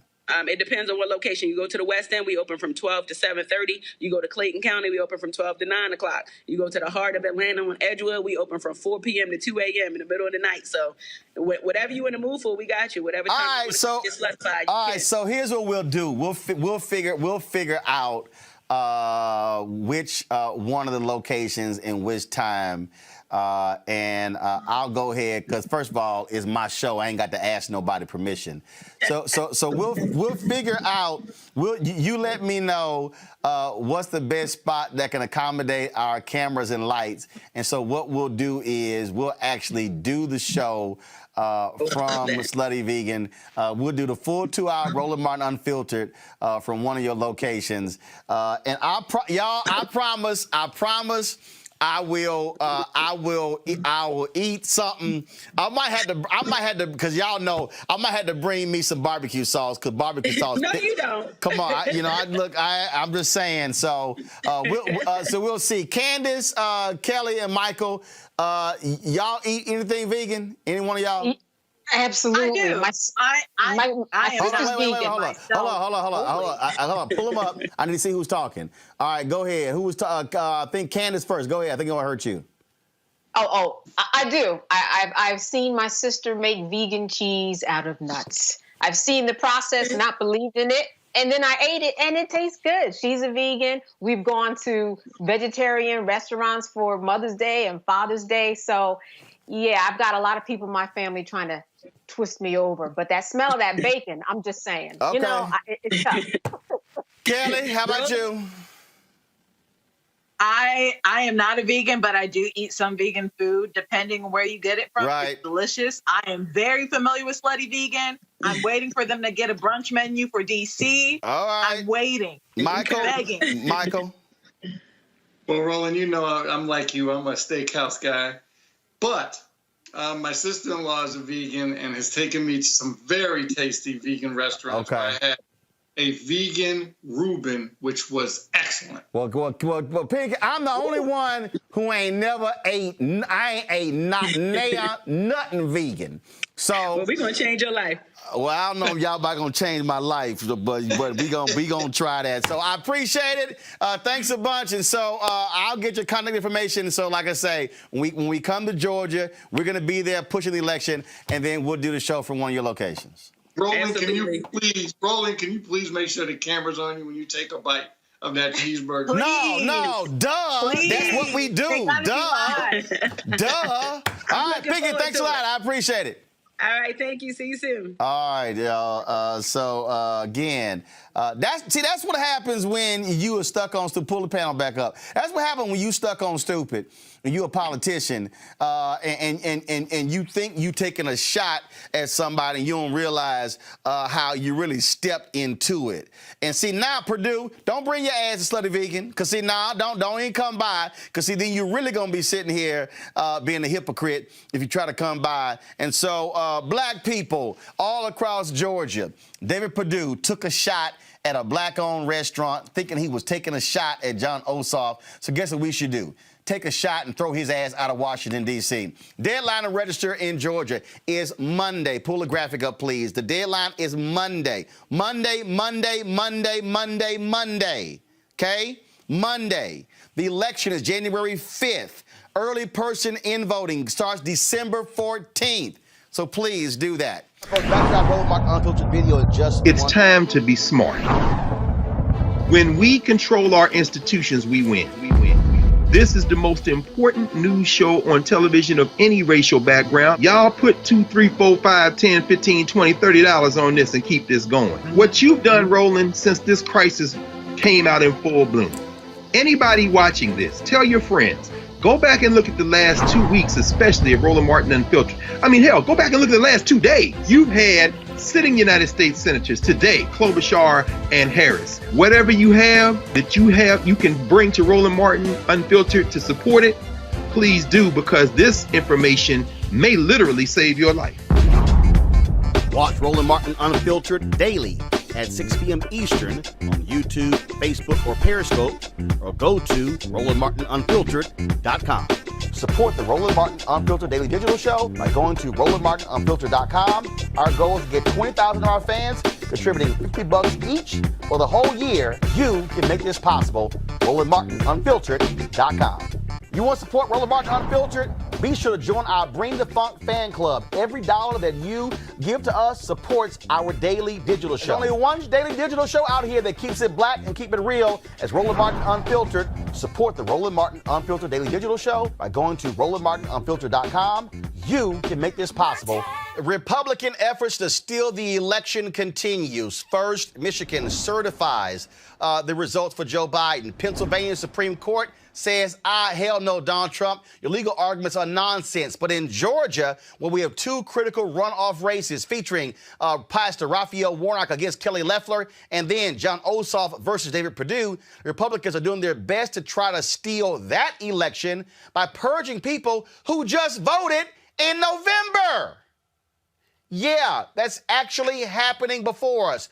Already, 750,000 absentee ballots have been requested in Georgia. Let's get right to this thing with investigative journalist Greg Pallas. Greg, the latest effort. So explain to people what's going on now, how Republicans are trying to first purge people. We are seeing the reports who just voted. I mean, 3 weeks ago, but now they're trying to stop people by saying, oh, you need to have a car registered in Georgia to vote in the runoff? I know, it sounds insane, and I hope the wonderful Cliff Albright, I do work with Black Voters Matter Fund in Georgia. He may not know this yet, but Cliff and Roland, this is the strangest thing. My team down there at midnight on Saturday, gets a notice from the Secretary of State of Georgia, a guy named Brad Raffens Purger. His name really is Purger. He took Brian Kemp's place. He's a Republican, frankly, a Republican stooge. And he issued a new ruling, a proposed rule, that would say that you can't register if you don't have a car registered in Georgia and you've proven that you've paid the registration tax on the car. Now, let me be very careful here and how this works. Now, obviously, no state can require you to buy a car to vote. That would be that's the a most poll tax. Poll tax. That would be the most expensive poll tax in world history. What they are saying is rather they will use the fact that any county election supervisor can use the fact that you don't have a car or you haven't paid the Georgia registration tax as proof that you're not a Georgian, that you don't live in Georgia. And they can therefore, listen to this, they will delay adding your registration to the voter records. By the way, December 7th is the last day to register there. They'll delay your registration until you get a hearing. A hearing. Now, usually you have to have 30 days notice on hearings, and therefore, most people who attempt to register who don't have a car may find that they are told that they have to show up at a hearing in 30 days, which will likely be after the January 5 election. Okay, I'm confused here. I'm really confused here. So what happens with a person who doesn't own a car? I mean... They withhold you. They take your registration, but they don't add your name to the list. Is there a single state in America that requires you to register a car to vote? No, and in fact, this is not the first time that the state of Georgia has tried this gambit. I can tell you one voter that got hit by this a couple years ago, my daughter, who was a voter in Savannah. And now understand, it doesn't mean you can't vote.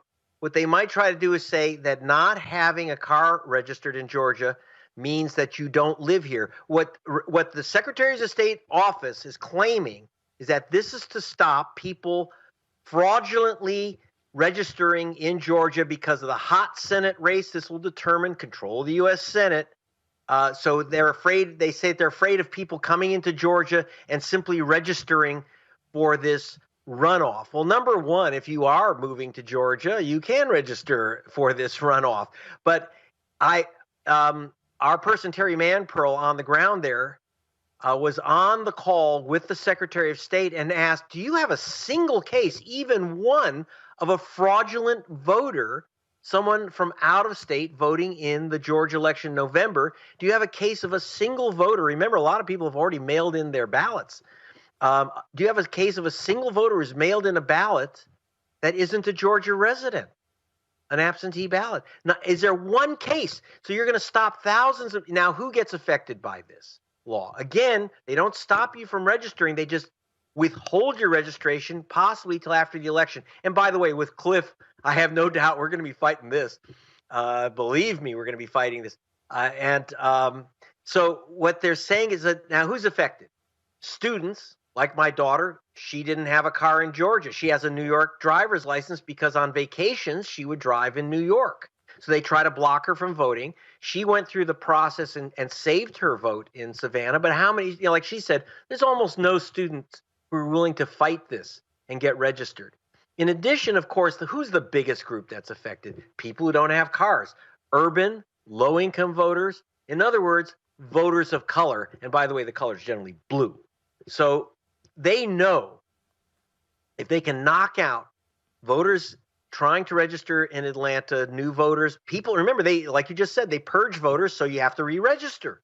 We have a site, Save My Vote, 2020.org, where you can see if you've been purged from the Georgia voter rolls. If you are, there's a button, click and re-register. Again, try to do it immediately. Don't wait till December 7th because Georgia, there is a delay factor in Georgia. Even if you have a car, they still have a delay process in Georgia. So please check your registration right now, no matter what, and re-register. Believe me, and by the way, if you don't have a car registered in Georgia and you live there and you're a student or you're low income, you use a bus, or you're high income and you use a bus, you don't have a car. Right. Don't let that stop you from registering. Please register. Have all the ID and proof of residence that you can to make sure that no one challenges you, because it's also selective. They're making it so that not everyone, in other words, not necessarily white suburban people, are going to be asked, oh, you don't have a car? Right. Because after all, you have families where the car is registered in the husband's name, not the wife's name, or the opposite. So it's very selective because they get to choose whom they challenge. This is really, really dangerous stuff. And when we so again, midnight Saturday, and then they had a meeting to vote it into the rules at 8 a.m. this morning, Monday, 8 a.m. And after a midnight notice. This is ugly stuff. So what they did was when the pressure came down, they said, oh, we're not going to make it a rule. We'll make it a guidance. Nah. When you make it a guidance, that's a rule. And so, but this is what I keep telling people, the kind of games Republicans play. And guess what? The people who I've been calling out, these black Republicans in Georgia who have been silent, who are watching these people try to screw black people voting. Yes, I'm very concerned. Look, we know it's Jim Crow. You can talk about, the fraudulent voters. Where are these fraudulent voters lined up at the border to march into Georgia to vote? Okay? As Cliff can tell you, working there, it's hard to get people to vote once, let alone twice. It's hard, no, people aren't driving in from Wisconsin to vote in Georgia. Yep. It's not happening. They're not sending in fraudulent ballots. They had 5 million ballots. They couldn't show us one fraudulent ballot, not one. But I can tell you that they've disqualified a lot of ballots. And of course, we issued the report, which was issued with Black Voters Matter Fund. Got it. And on 198,000 Georgians removed wrongly from the voter rolls, based on a phony purge list. Got it. This is really serious stuff. And by the way, watch this space. We're going to be taking action. I don't want to say what it is, but believe me, we're not letting this thing go. We're not letting this thing go. This is pure Jim Crow. I don't care who you vote for, but don't tell black people, don't tell students you can't vote. No. All right. That's over. Greg Palast, keep us up to date what's going on. We'll keep pushing the information out and supporting you in all that you do. See you at gregpalast.com. Thank you very much, sir. Folks, back to our Roland Unfiltered video in just It's time to be smart. When we control our institutions, we win. This is the most important news show on television of any racial background. Y'all put $2, $3, $4, $5, $10, $15, $20, $30 on this and keep this going. What you've done, Roland, since this crisis came out in full bloom. Anybody watching this, tell your friends. Go back and look at the last 2 weeks, especially of Roland Martin Unfiltered. I mean, hell, go back and look at the last 2 days. You've had sitting United States senators today, Klobuchar and Harris. Whatever you have, you can bring to Roland Martin Unfiltered to support it, please do, because this information may literally save your life. Watch Roland Martin Unfiltered daily at 6 p.m. Eastern on YouTube, Facebook, or Periscope, or go to RolandMartinUnfiltered.com. Support the Roland Martin Unfiltered Daily Digital Show by going to RolandMartinUnfiltered.com. Our goal is to get 20,000 of our fans contributing $50 each for the whole year. You can make this possible. RolandMartinUnfiltered.com. You want to support Roland Martin Unfiltered? Be sure to join our Bring the Funk fan club. Every dollar that you give to us supports our daily digital show. There's only one daily digital show out here that keeps it black and keep it real as Roland Martin Unfiltered. Support the Roland Martin Unfiltered Daily Digital Show by going to RolandMartinUnfiltered.com. You can make this possible. In an open letter published on Saturday, dozens of black church leaders from Georgia ordered or demanded that Senator Kelly Loeffler to cease and desist her false characterizations of Reverend Dr. Raphael Warnock. The various pastors, the Ministerial Alliance, believe Loeffler's claims that Warnock is radical and a socialist are baseless and a broader attack against the black church and Warnock's faith. Loeffler called Warnock a radical liberal 13 times during their debate on December 6th and has criticized the pastor in ads for his association with Reverend Dr. Jeremiah Wright. Now, Loeffler responded to the letter and Warnock on Twitter by saying, quote, "No one attacked the black church. We simply exposed your record in your own words." Joining us right now is Reverend Darrell Winston of Darrell Winston Ministries and Bishop Carl McRae of Exousia Lighthouse International Christian Ministries. Is that correct? I think I pronounced it right. That is correct. All right, then. First of all, let me start with you, Reverend Winston. This letter, very strong language, highly critical of Kelly Loeffler, also by saying, ripping her for her comments about Black Lives Matter, saying she's been quiet about the Proud Boys. Absolutely. The sheer hypocrisy taking a page from Trumpism, where they think that they could say anything to spew lies and deceit, and thinking that we should just take it lying down. And we're saying to her in no uncertain term, as my grandmother and the elders used to say, growing up, you're a lie and the truth is not in you. The thing that we're seeing, Bishop McCray, again, Republicans love to talk about faith. They appeal to white conservative evangelicals. They said that folks should not question the faith of Amy Coney Barrett when she was nominated to the Supreme Court, yet they have no problem questioning the faith of Pastor Raphael Warnock. That is exactly what they said, Brother Roland. They, the cognitive dissonance in that lot, and I do want to say all of them, is amazing to me. That they can stand in judgment of and parse every word uttered by this pastor even 15, 20 years ago. And then to, in her own voice, call what, if anyone were to question the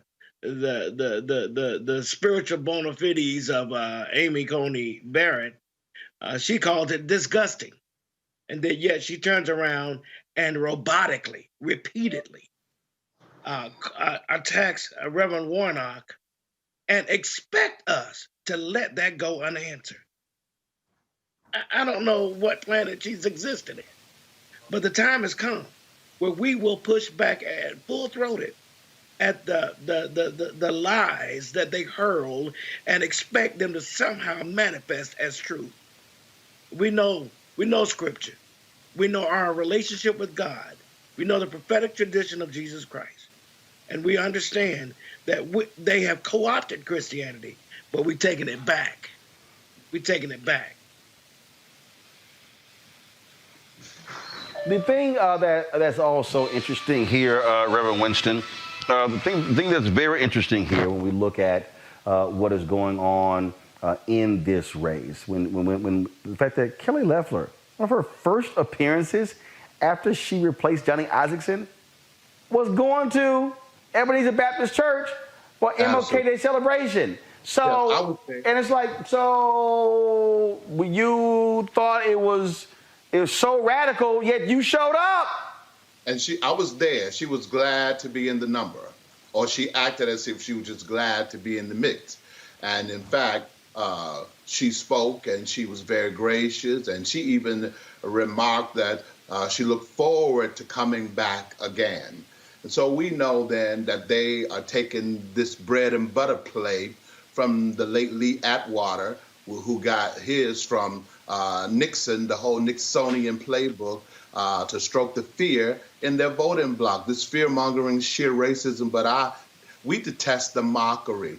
And to make mockery, we know that the Euro-American churches and white evangelicals have long expressed their disdain for the African-American congregations and despising prophetic preaching. I told them this morning, we forget that when Dr. King spoke out against the Vietnam War at Riverside in 1967, he was persona non grata. And then now all of them claim to love Dr. King and seek to hijack his message. They talk about the 63 Dr. King, but they don't want to deal with that 67 and 68 Dr. King that call for the redistribution of wealth. And so we're saying, because you got people in our community who are ahistorical, they don't have a sense of historical continuity, they don't see anything wrong. And so we're so grateful that these over 100 interfaith clergy decided to join us, and more are saying, add me to the list. And in the next few days leading up to the election, we have a multi-tier approach where we're going to be pushing back, because we know then that they, meaning the powers that be and those who bow at the shrine of Trumpism, will say anything or try to get away with saying anything and think that we're supposed to accept it. Well, one of the things that also jumps out at me on this is that she's attacked him saying he's anti-Israel. Yet there have been a number of Jewish leaders who come out in support of Raphael Warnock. You've got John Ossoff, who is Jewish, who's running with him. So you would think if somebody was so anti-Jewish, they would not be supporting him. But again, what people need to understand, when white conservatives say he's anti-Jewish, they really are appealing to those white conservative evangelicals who hold this very lofty view, this biblical view of Israel.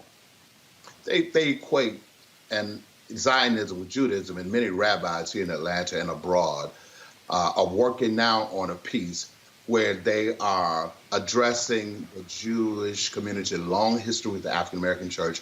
One of my favorite, Rabbi Joshua Heschel, who Dr. King marched with, and other rabbis were right there in the midst. So Ebenezer and Warnock has maintained a long history of working in the Jewish community. The services are often interfaith in terms of the commemorative services that the King Center runs there, but there are many different, for instances, Warnocks and the good people of Ebenezer interface and interacting with the Jewish community. And as you know, as of late, there has been this whole push toward silencing and muzzling prophetic preaching that, of course, is concerned not just with redemption from personal sins, but addressing, as Jesus did, those oppressive conditions caused by man. So we ought to be able to say, all Palestinian lives matter. As preachers of the gospel, Cuban lives matters, and lives in the Congo matters. For them to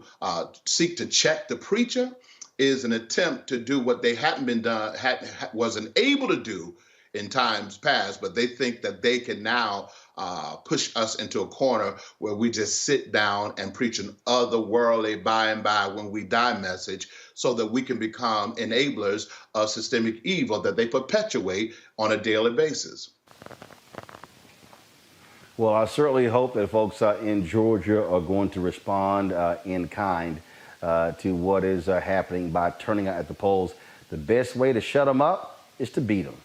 Simple as that. Gentlemen, we certainly appreciate it. Thank you so very much. Well, thank you, Roland, for having us. Love your show, and we appreciate you opening up your platform for us to share. I appreciate it. Thank you so very much. It's time to be smart. When we control our institutions, we win. This is the most important news show on television of any racial background. Y'all put $2, $3, $4, $5, $10, $15, $20, $30 on this and keep this going. What you've done, Roland, since this crisis came out in full bloom. Anybody watching this, tell your friends. Go back and look at the last 2 weeks, especially of Roland Martin Unfiltered. I mean, hell, go back and look at the last 2 days. You've had sitting United States senators today, Klobuchar and Harris. Whatever you have that you can bring to Roland Martin Unfiltered to support it, please do, because this information may literally save your life. Watch Roland Martin Unfiltered daily at 6 p.m. Eastern on YouTube, Facebook, or Periscope, or go to RolandMartinUnfiltered.com. Support the Roland Martin Unfiltered Daily Digital Show by going to RolandMartinUnfiltered.com. Our goal is to get 20,000 of our fans contributing $50 each for the whole year. You can make this possible. RolandMartinUnfiltered.com. You want to support Roland Martin Unfiltered? Be sure to join our Bring the Funk fan club. Every dollar that you give to us supports our daily digital show. There's only one daily digital show out here that keeps it black and keep it real as Roland Martin Unfiltered. Support the Roland Martin Unfiltered Daily Digital Show by going to RolandMartinUnfiltered.com. You can make this possible. After Pastor Warnock and Ambassador Andrew Young voted, then Warnock held a news conference where he talked with the media and addressed us. Did not take any questions, but he certainly wanted to speak on what it felt like on this day to vote for himself in this runoff and then do so next to one of his heroes. Here's what Warnock had to say. Morning, the line was all the way back at the end. And as I went right down the line, and most of the people were senior citizens like me, and I realized how long we've been on this march. First of all, let me say that it is a very humbling thing for a kid who grew up in public housing to be able to cast a vote for himself to serve in the United States Senate. Only in America is my story even possible. And so I'm grateful for this moment, grateful for my father of blessed memory, and I'm grateful for my mother who grew up in Waycross, Georgia, picking tobacco and cotton during the summers. And today she gets to help pick her son to be one of the next 2 United States senators from the great state of Georgia. So I just want to encourage everyone to exercise your constitutional right to vote. And as I've been saying all across this state, we should no longer be talking about election day. The stakes are too high. This is election season. And so early voting begins today. People should make their way to the polls. It's a beautiful day to vote. So make your way to the polls. Early voting today, December 14th through December 31st. We also remind people that they can vote by mail. It was a humbling thing to vote for myself today, but let me tell you, more than a name, what's really on the ballot. Healthcare is on the ballot. A livable wage is on the ballot. Criminal justice reform is on the ballot. Voting rights. All of these issues are on the ballot. And so thank you so much. Make a plan to vote. Gather everybody in your circle. This is a defining moment in American history. Georgia's at the center of it. Let's show up the way Georgia does. Thank you so much. Thank you so much. We're here, Ambassador Young, voting with. Yeah, let me just say I'm deeply honored to have Ambassador Young here. He's the reason I'm able to stand here. Amen. He and those who fought alongside him. Our ballot is a bloodstained ballot. And so I want to thank him and all the others who fought alongside him, and I'm grateful and grateful. Ambassador Young, do you It's time to be smart. When we control our institutions, we win. This is the most important news show on television of any racial background. Y'all put $2, $3, $4, $5, $10, $15, $20, $30 on this and keep this going. What you've done, Roland, since this crisis came out in full bloom. Anybody watching this, tell your friends, go back and look at the last 2 weeks, especially of Roland Martin Unfiltered. I mean, hell, go back and look at the last 2 days. You've had sitting United States senators today, Klobuchar and Harris. Whatever you have that you can bring to Roland Martin Unfiltered to support it, please do, because this information may literally save your life. Watch Roland Martin Unfiltered daily at 6 p.m. Eastern on YouTube, Facebook, or Periscope, or go to RolandMartinUnfiltered.com. Support the Roland Martin Unfiltered Daily Digital Show by going to RolandMartinUnfiltered.com. Our goal is to get 20,000 of our fans contributing $50 each for the whole year. You can make this possible. RolandMartinUnfiltered.com. Georgia, I know things are tough right now, but I want you to know help is on the way. My administration is preparing to beat COVID-19 and get economic relief to the American people. On day one as your president, I'm prepared to sign a COVID relief package that fully funds the public health response needed, led by Georgia's own CDC. It will ensure free testing and vaccination for every American, and will get small businesses the assistance they need right now. Let me be clear, I need Raphael Warnock and Jon Ossoff in the United States Senate to get this done. There are folks in Congress threatening to do everything in their power to block our efforts. We need you to get out there and vote for Jon Ossoff as well as Raphael Warnock. We need them in the Senate. God bless America and may God protect our troops.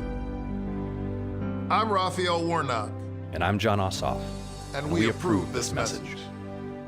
You want to support Roland Martin Unfiltered? Be sure to join our Bring the Funk fan club. Every dollar that you give to us supports our daily digital show. There's only one daily digital show out here that keeps it black and keep it real. It's Roland Martin Unfiltered. Support the Roland Martin Unfiltered Daily Digital Show by going to RolandMartinUnfiltered.com. You can make this possible. Jim, I want to ask you this here. About this particular race here between Loeffler and Warnock. It is about turnout. It is about turnout. But what you have here, Jim, though, is you have Kelly Loeffler, who's saying I'm an outsider, who is viciously attacking Black Lives Matter, who is rolling with this whole notion, the polar whites of the world, saying they are a terrorist organization. And so Kelly Loeffler, I'm going to get your thoughts on it, her deal is, if I can scare the hell out of white voters as much as I can by saying this man is a lover of terrorist organizations and Black Lives Matter. But you noted in your column when she visited Ebenezer in January. So was he a terrorist then? That's a good question, isn't it? Yeah, she was there on MLK Day. That was kind of her public debut as a U.S. senator, because she had just been sworn in a couple of weeks earlier, and she had kept a lid on her public announcements. She was, at that point, she was being groomed as kind of a suburban-friendly replacement for Isaacson. And Isaacson had cultivated this interesting relationship with Warnock. I mean, he had been at MLK ceremonies for the last 25 years.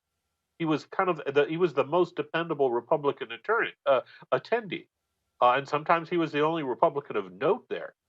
And it was kind of his statement, his very quiet statement that the Republican Party couldn't survive as a white-only party. And Loeffler was up there to kind of replace that. She said the right words. I mean, they were a little bit vague, but she carried that off well, relatively well. And ever since, I mean, she got tied up in that fight with Doug Collins for from February really into November, and then, man, her focus has been on Warnock, and yes, she is. Clearly, they have been going through years and years and years of Warnock sermons. I mean, the guy is out there. And in the case that I cited, they had to go back to 2011 to pick up on maybe just a slight lack of phrasing. America, you can't serve God and the military. That was the last 3 minutes of a 45-minute sermon. And if you listen to the front part of that, Roland, you've been to enough churches. You know what was being said. It was a matter of priority. Hell, my wife is a minister. My wife is a pastor. I know about preaching. Yeah, you serve God first, and then you go to your second to your second love. And that's all he was saying. That is all he was saying. And yes, that got twisted. And it's very clear that they're trying to do the same thing that they did with Jeremiah Wright and Obama in 2008. And but to your point, what's happening here is that you've got both Ossoff and Warnock running as a team. They're running as a ticket. Perdue and Loeffler are running as a ticket. And clearly what they have decided is that Warnock is the man to attack, because if black voters turn out for him in heavy numbers, they're in trouble. Well, I really hope they are going to be in trouble. Jim Galloway, very good column there in Land Journal Constitution. We appreciate it. Thanks a bunch. Thank you, sir. Thank you very much. This Robert, I want to pull you in here. You're there in Georgia. Look, it's going to be a turnout deal. Again, they want to demonize Warnock as much as possible. They want to tag him with defund the police. They want to tag him with Black Lives Matter. But the bottom line is here. Are you seeing black people extremely energized? Are you seeing those suburban areas energized? And then you've got these stuck on stupid Republicans, what they're doing. They're at the news conference today talking about stop the steal. They make all the allegations in a second. I'm about to play this video of the Georgia election official going off on Republicans, sowing seeds of discontent in the state. Well, you're absolutely right, Roland. And what you have to realize what's going on here in Georgia, the reason that they are attacking Warnock like this is because they are afraid for their lives. Kelly Loeffler has no resume. She has nothing to fall back on. She's running a commercial right now for our friend Janelle in it, talking about how she lived paycheck to paycheck to get through college, when in reality, her family leveraged their farm to pay her way through college and grad school. She worked for a job for about 3 years and then married the CEO. He bought her a basketball team and he bought her a Senate seat. That is the extent of what we know about Kelly Loeffler here in Georgia, and that's why they have to attack Warnock in this way. This morning, Rainbow Push Coalition, along with Latasha Brown, Black Voters Matter, C.K. Hoffler, the National Bar Association journalist Greg Palast, filed a lawsuit. Our local counsel, Gerald Griggs, demanding that they return the 200,000 names to the election, to the rolls that were purged by Secretary of State Raffensperger, so that we can have a free and fair election in January. If you return 200,000 people to the voting rolls and you get the normal 10% of turnout that you get in a general election, that's enough to sway the election one way or the other. So Republicans have been running on a campaign of voter suppression in Georgia for over 20 years, whether that's the poll tax that they disguised as voter ID 20 years ago, whether it's gerrymandering and redistricting in 2010, the Diebold machines, which were in use in Georgia from 2000 till the last election cycle. And what we're seeing now is that by motivating the 35% of the state that's African American, the 12% of the state that's Latino, the 52% of the state that's women, the LGBTQ population, our college student population, you have the ability to flip the state permanently. Demographically, they have been a blue state for 20 years. It's been voter suppression that's kept that from happening in the actual voter turnout. And what we saw in 2018 was when Stacey Abrams ran a bold, progressive campaign, not a Jason Carter campaign, not a Michelle Nunn campaign, where you just tried to get those old Reagan Republicans who used to be Democrats 40 years ago to come back, but really tried to motivate people who were in part of the progressive base to turn out. We saw that she nearly won that election. That went a long way to flipping the state. So we have to keep motivating those people, fight for voting rights, fight to get people back on the rolls, and that's how you win elections, not by trying to cajole former Confederates to come back to the Democratic Party. Yeah, Roland, my colleague is absolutely right. But that only works, we've seen from 2018 and 2020, is when the coalition that he just described gets to the polls and votes in huge numbers. The Republicans can't win without voter suppression. They can't win without scaring their voters. The only way they can motivate their base to get out is to suppress the Democratic base and the people of color base and the suburban women base, because there are not enough Republican votes who follow their unfriendly policies or offensive policies. And so you're right. In the end, it's about getting your base out to vote. But the only way the Republicans can do that is to scare them and to suppress the Democratic votes, or to throw people off the voting rolls and what have you. So the playbook, we've seen it over and over again. The question for January 5th is, can the Democratic base, can Black folks get out, and Latinos and women get out in major numbers again? Because that's the only way you find yourself with a true blue state called Georgia. It's the only way. And it's a heavy lift that we've done once, but can we do it again? Well, again, and that's why I dare say, if you're trying to get Black people out, you ain't got no problem with defund the police. Monique? Most Black people don't even agree with defunding the police. I'm sorry, show me. I'm sorry, show me. Hold up, based upon what? No, stop. Based upon what? Want them to be stop. better. Based upon what? Show me proof. Show you proof of what? I'll show proof. You data. Show me the data. What's the polling data? That Black people, what's the polling data? Community don't want you to defund the police. They want the police to be better. They want the police to have enough funding. What poll is that? They want to put money into mental. What poll is that? To reduce the police what in your community. Poll is that, That's Scott? Scott, what poll is that? Scott, what poll is that? Reprogram Scott, what poll is that? It's a dumb state. Scott, what poll is that? Well, the Washington Post poll, the Pew Trust, look it up. All of them say that the majority of people of color do not want the police to be defunded. They want the police to be better in their communities. Mm-hmm. Monique, go. Yeah. Yeah, but I noticed you didn't really cite exactly the poll. You just threw some names out. But go ahead, Monique. Hold on. Nice try. But you're like, oh, look it up. Go ahead, Monique. Oh my goodness. Oh my goodness. Roland, are you going to act like you don't know that Black people in poor communities want the police, that they are the ones who call the police more than anybody else? Duh. That they want. Hold up. That wasn't the question I asked. No, stop. That wasn't the question I asked. I'm speaking.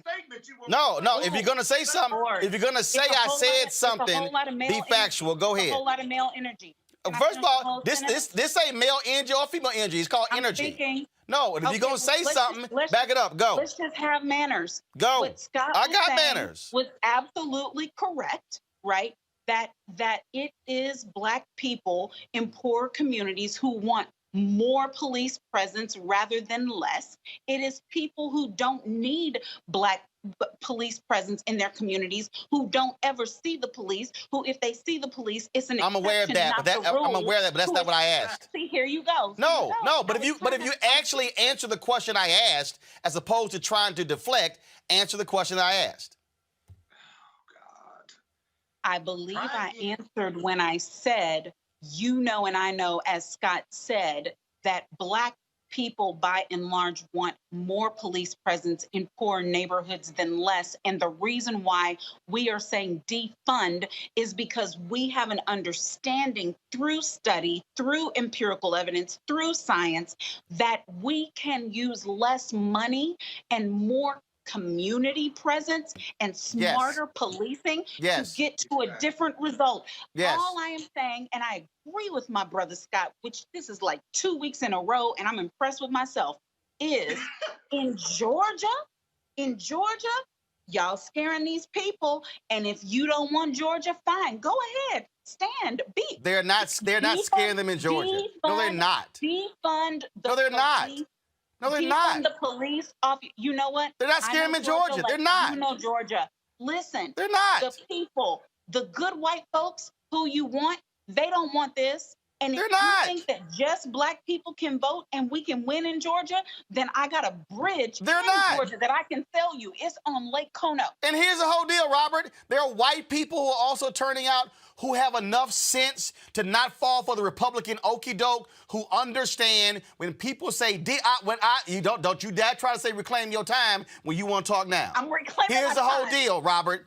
People are smart enough to know when people have said defund the police, they mean shifting of resources. They mean like in San Francisco, as opposed to sending the cops out when there's a mental call, they send out mental health professionals. Those who advocate defund the police have explained what it means. The opposition simply does not want to hear that. Robert, final word. They are not smart. Robert, they are final dumb. word. Robert, final word. Robert, final word. That I'm about to talk about Georgia, the election official going off next. I think when we're talking about winning Georgia being the most important thing in politics right now, you have to dance with who brought you here. It was a bold, progressive agenda. It was turning out young people, turning out African Americans, turning out minorities, turning out liberal whites, turning out people who are against the idea of Kelly Loeffler and David Perdue and Donald Trump. And I think you can't change your messaging now. Fight through, push through, and that's how you win. Go with the one who brung you. That's all I'm saying. And here to all the Democrats out there who run in purple districts, maybe you should run some better races and not allow yourself to be branded. Maybe because your messaging was whack. It's time to be smart. When we control our institutions, we win. This is the most important news show on television of any racial background. Y'all put $2, $3, $4, $5, $10, $15, $20, $30 on this and keep this going. What you've done, Roland, since this crisis came out in full bloom. Anybody watching this, tell your friends. Go back and look at the last 2 weeks, especially of Roland Martin Unfiltered. I mean, hell, go back and look at the last 2 days. You've had sitting United States senators today, Klobuchar and Harris. Whatever you can bring to Roland Martin Unfiltered to support it, please do, because this information may literally save your life. Watch Roland Martin Unfiltered daily at 6 p.m. Eastern on YouTube, Facebook, or Periscope, or go to RolandMartinUnfiltered.com. support the Roland Martin Unfiltered Daily Digital Show by going to RolandMartinUnfiltered.com. Our goal is to get 20,000 of our fans contributing $50 each for the whole year. You can make this possible. RolandMartinUnfiltered.com. You want to support Roland Martin Unfiltered? Be sure to join our Bring the Funk fan club. Every dollar that you give to us supports our daily digital show. There's only one daily digital show out here that keeps it black and keep it real as Roland Martin Unfiltered. Support the Roland Martin Unfiltered Daily Digital Show by going to RolandMartinUnfiltered.com. You can make this possible. All right, folks, here in Atlanta, we're broadcasting, of course, still covering the Georgia runoff here in Atlanta. We've been all over the state, and the folks, Black Voters Matter, they've also been all around this state as well. And what they have been doing is battling not just to get black folks registered to get them to vote, but also how Republicans are trying to stymie black folks from voting. They were in Brunswick, Georgia today in an emergency hearing. Joining us right now is Cliff Albright, the co-founder of Black Voters Matter. Cliff, always glad to have you on Roland Martin Unfiltered. Always glad to be here, Roland. Thanks. All right, Cliff, so tell our folks exactly what happened today in Brunswick, Georgia. Yeah, so we were in Brunswick, Georgia on actually a pre-scheduled stop to do one of our regular events of doing a food and toy donation when we found out last night that there was going to be an emergency hearing called because of these complaints that have been filed by this group called True the Vote, which is definitely a misnomer. This is a group, conservative and in many ways just outright racist group that has gone around even in previous election cycles trying to get voters purged from lists. What they're doing right now in Georgia is that they're saying they're going to file complaints in all 159 counties. But today in Glenn County, what was called was an emergency hearing because of what they had filed in Glenn County. For those who don't know, Glenn County is where Brunswick is, which is where Ahmaud Arbery was murdered and where the DA that tried to bury the case at first was recently voted out. And so that's why this county, like many others, is being targeted for this type of voter purge. So there was a court hearing today, which we attended. It was a 3-person, it's really a 5-person board of elections, but only 3 members were present. And the person from this organization, actually, it was a local representative, a former state representative who represents that area, was the person that was actually presenting the complaint in court. Then they allowed for some public comments. I spoke on behalf of not only Black Voters Matter, but also a coalition of organizations that had sent a letter from that Legal Defense Fund, as well as other organizational partners that we have from across the state. We sent a letter, and so I referenced the information in that letter, and I explained to them why it would be a violation of not just federal law, but state law for them to move forward and to consider this complaint. You're not allowed to have any kind of purging or cleansing of voter lists within 90 days of an election, let alone within 2 weeks of a federal election. So that on the face of it made it an irrelevant and frivolous claim. And so I let them know that, as well as some other issues. Some other local folks gave their public comments as well. And after very brief deliberations, the board decided to not find probable cause, which essentially meant that they would not be moving forward with this complaint from this group. Now, what folks also need to understand is that the judge also ruled that the Secretary of State should sit down with various civil rights groups, including Black Voter Matters, over the purging of folks from the voting rolls. We, of course, the Latasha Brown, and when we were, of course, in Savannah on Friday, she was at the state capitol. She posted some photos of that on her social media page. I'm going to show that in a moment. But, Cliff, what is the status of that? Yeah, we still haven't heard back from the state on that. And so, what we're hoping is that the court will find that they're just in contempt of court. The court gave an order which basically said to work this out. We've done our due diligence trying to get them to respond by phone, by email, and as you referenced, even going down to the Capitol building to meet with the Secretary of State. They continue to fail to respond. And so what we're hoping is that the court will ultimately just find them in contempt and decide to rule in our favor. And with the remedy that we're seeking is that those voters, and again, this is a purge that goes back to 2019. This isn't a purge from this year, but the implications, the consequences of that purge are still being felt today, because we don't know how many of those 200,000 that were legally purged have not yet been re-registered. So the remedy we're seeking is that they automatically get re-registered. We don't want them to have to file anything, to call anybody, to jump through any hoops. They were purged illegally, and so we want them to automatically be put back on the rolls. They know who they purged. They know who they need to put back on, and that's what we're demanding. If the Secretary of State continues to hide and duck and dodge and try to avoid us, then we expect for the court to find them in contempt. And again, let me be real clear here. The courts ruled for y'all to sit down, and the Secretary of State has not even responded? He's ducking and dodging, Roland. They have not responded to repeated attempts to work this out as ordered by the court. There's really nothing else to be done. We can't do anything more. We essentially almost had to sneak into the Capitol building just to serve them with the papers, to serve them with the notice that we were trying to work this out and to have a discussion around it. And so there's really nothing else that we can do other than to wait for the court to decide that the Secretary of State is being non-responsive and that they just need to rule in our favor. I mean, if one side is not going to present their information, is not going to follow the court order, we don't need to be dragging this out. And we're really concerned that that's what's going on here, that the Secretary of State feels that they could just drag this out, that at some point the courts will just have to decide, well, look, it's only 2 weeks left. There's nothing we can do. And so we know that that's the strategy. That's why we were aggressive in trying to meet with them. They're failing to respond. We think that the court needs to act now. In fact, Cliff, I'm showing these are the photos that Latasha posted from 3 days ago, where, to your point about sneaking in, they were avoiding y'all, and y'all had to track them down to serve them with these papers. They did not actually want to meet with Black Voters Matter. No. When they found that we were in there and had the papers to give them, it was like catching somebody with their hands in a cookie jar. They were pretty much like, oh, how you get in here? Well, that's what we do. We find a way.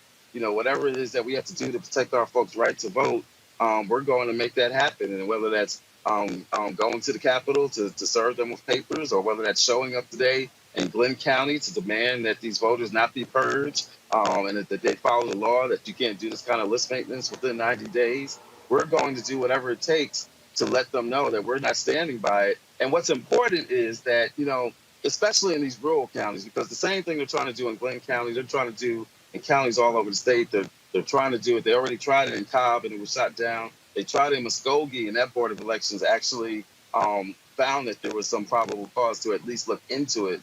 Doesn't mean that they're purging folks, but still, even looking into it has a chilling effect, right? It has the effect of intimidating voters with the thought that they might be asked, why did you change your address? Where are you going? What are you doing? Who are you voting for, right?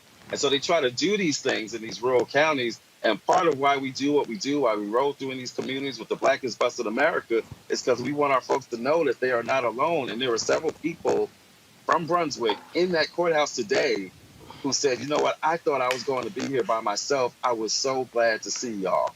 That's the kind of impact that we want to have in communities. We don't want anybody in our communities who's trying to fight for truth. We who believe in freedom shall not rest. We don't want folks to feel like that they're alone in these battles. So it was really important to us that we were there today, that we were in the Capitol the other day serving those papers, and we will continue to be in every county, wherever there are Black voters facing these issues. That's where we're going to show up, along with some incredible state partners. Big thanks to LDF for drafting the letter that was sent to the Glenn County Board of Elections today. And again, Cliff, that is the thing that made, so here we are in the middle of an election.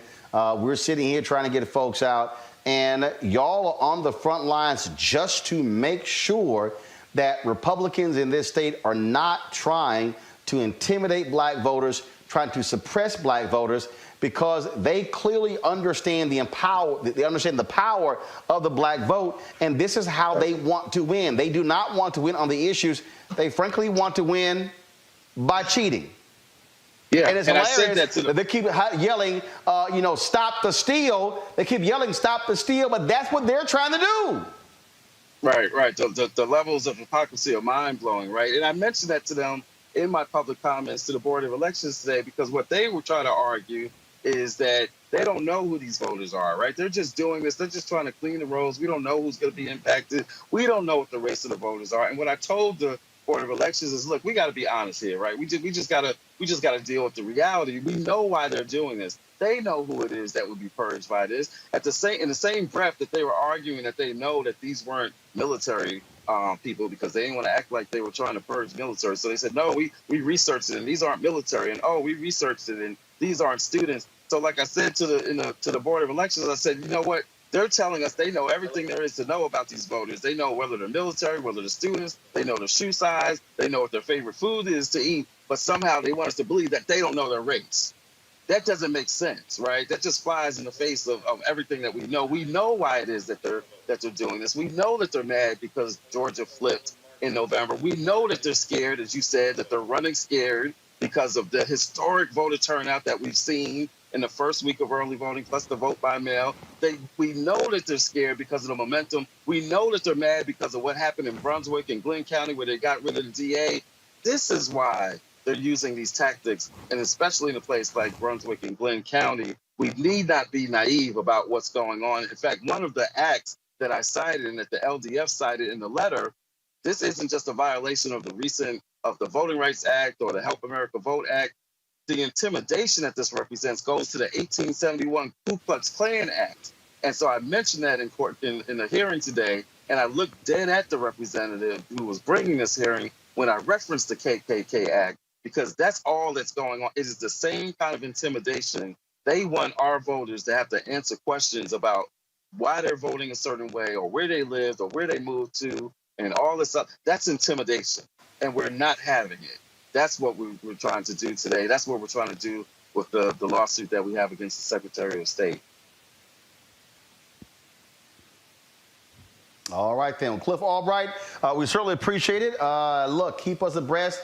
Whatever happens, y'all know y'all can come on here at any time to break this thing down, and we're going to keep, pressing and making it perfectly clear that we are watching and paying attention.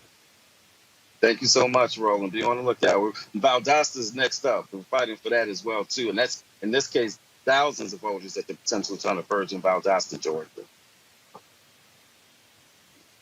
All right, then. All right, Cliff Albright, co-founder of Black Voters Matter. Thank you so very much. Thank you, Roland. It's time to be smart. When we control our institutions, we win. This is the most important news show on television of any racial background. Y'all put $2, $3, $4, $5, $10, $15, $20, $30 on this and keep this going. What you've done, Roland, since this crisis came out in full bloom. Anybody watching this, tell your friends. Go back and look at the last 2 weeks, especially of Roland Martin Unfiltered. I mean, hell, go back and look at the last 2 days. You've had sitting United States senators today, Klobuchar and Harris. Whatever you have that you can bring to Roland Martin Unfiltered to support it, please do, because this information may literally save your life. Watch Roland Martin Unfiltered daily at 6 p.m. Eastern on YouTube, Facebook, or Periscope, or go to RolandMartinUnfiltered.com. Support the Roland Martin Unfiltered Daily Digital Show by going to RolandMartinUnfiltered.com. Our goal is to get 20,000 of our fans contributing $50 each for the whole year. You can make this possible. RolandMartinUnfiltered.com. You want to support Roland Martin Unfiltered? Be sure to join our Bring the Funk fan club. Every dollar that you give to us supports our daily digital show. There's only one daily digital show out here that keeps it black and keep it real. It's Roland Martin Unfiltered. Support the Roland Martin Unfiltered Daily Digital Show by going to RolandMartinUnfiltered.com. You can make this possible. All right, folks, last week, the first day of early voting, Raphael Warnock went to the polls and he voted with Ambassador Andrew Young. Well, today, John Ossoff actually decided to go vote. We were there, and he actually had a little shout out for our folks who watched this show. So check this out. Hello to the whole Roland Martin.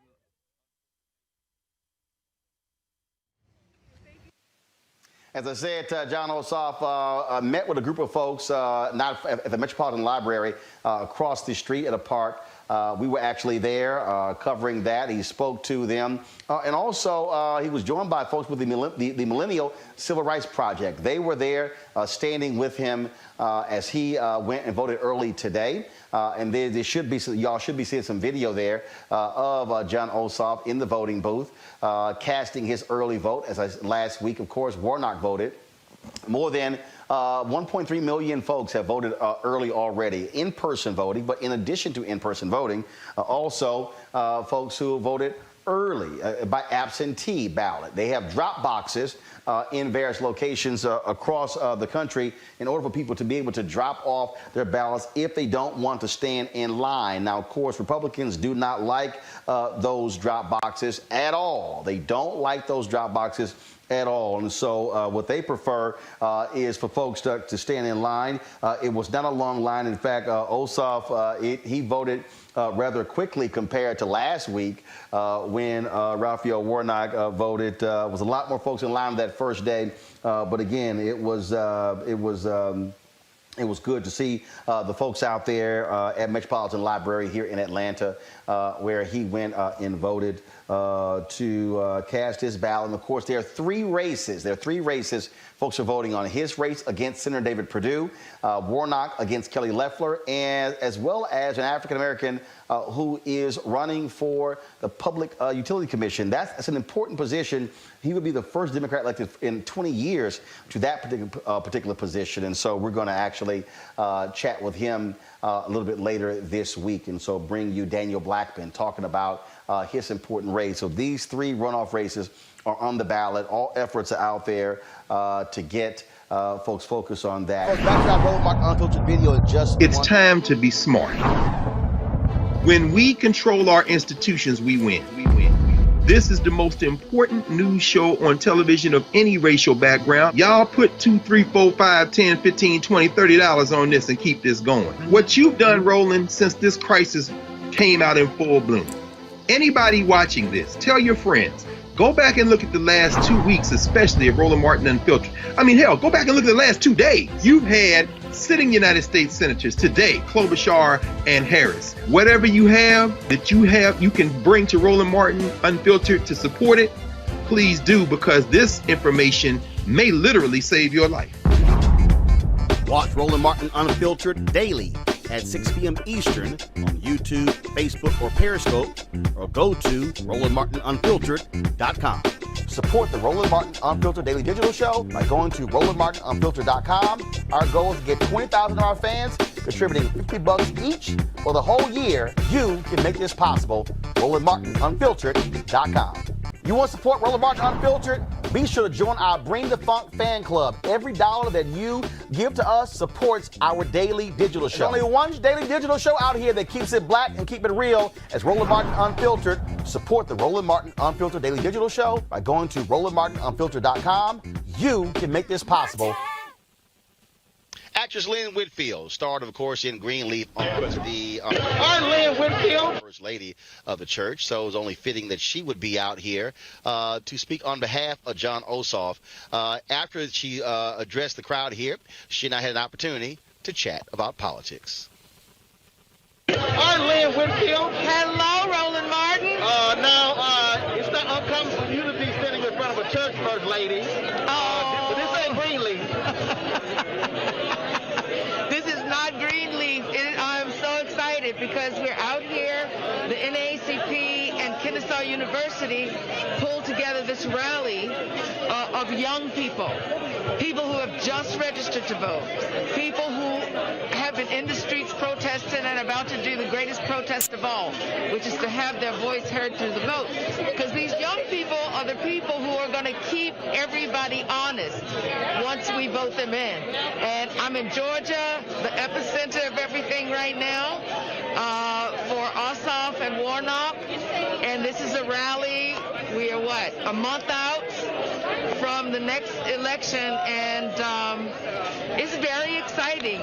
These kids, your brothers were up there stepping, and the students are out here very excited and very engaged. So I'm very, very happy about where we are right now, but we have so much work to do. Now, for the folks out there who don't know, who don't realize, you are a political junkie. Let me tell y'all something. When I was at CNN, Lane used to be texting me when I was on the air. Roland, say this. I'm like, man, I'm working. What you doing? I don't text you at work. No, but really, though, because Roland, throughout your time, you have spoken for our community clearly. And I had access to you when I was so upset about what they were doing and how they were making Sarah Palin a star. This was in 2008, and you helped me to understand how it works, because I did exactly what you said, you know? So I just want to thank you, and y'all, we all need to thank him, because he is always on the front line no matter what. You're on the front line for our community, and I so appreciate you. A lot of people don't want to hear celebrities talk about politics. But I don't blame them. But you also don't care, because you have always been actively involved in not just the election, but also when the election is over. Yeah, well, you know what, Roland? It's not about celebrity. I mean, I just come as a citizen. I come because, you know, my mother is 89 years old, and my daughter is still a millennial. I come because I really love this country, and I really am so upset about what has been happening over the last 4 years. So I'm not coming with any authority of my career. I come with the commitment of, like, I just want to be involved and rolling up my sleeves and helping. I mean, look at I made this. I made that. My vote fashion, y'all. I made, you know what I mean? I just love America. This is a cool spot, and it has to be shared. So I'm not coming like a celebrity, you know. I just come like a Baton Rouge homegirl. Well, speaking of that, there's a mayoral election in Baton Rouge on Saturday. I know. And the sister's trying to get reelected. I know. We're sending some stuff down, and we had a campaign event, virtual birthday for her, and they're trying all kinds of shenanigans. I mean, you know, I don't know what they're doing, because she knows I'd be there if she needed me, but we're going to do some more virtual stuff. Okay. Yes. All right, then. Yes. It's always a pleasure chatting with you. It's glad to see you out here standing up on behalf of John Ossoff and Raphael Warnock. Yes, indeed. They are great men, and they will be great senators, so I'm excited. All right, thanks a bunch. All right, thank you. I can't even. Let me get to this. It's time to be smart. When we control our institutions, we win. This is the most important news show on television of any racial background. Y'all put $2, $3, $4, $5, $10, $15, $20, $30 on this and keep this going. What you've done, Roland, since this crisis came out in full bloom. Anybody watching this, tell your friends. Go back and look at the last 2 weeks, especially of Roland Martin Unfiltered. I mean, hell, go back and look at the last 2 days. You've had sitting United States senators today, Klobuchar and Harris. Whatever you have that you can bring to Roland Martin Unfiltered to support it, please do, because this information may literally save your life. Watch Roland Martin Unfiltered daily at 6 p.m. Eastern on YouTube, Facebook, or Periscope, or go to RolandMartinUnfiltered.com. Support the Roland Martin Unfiltered Daily Digital Show by going to RolandMartinUnfiltered.com. Our goal is to get 20,000 of our fans contributing $50 each for the whole year. You can make this possible. RolandMartinUnfiltered.com.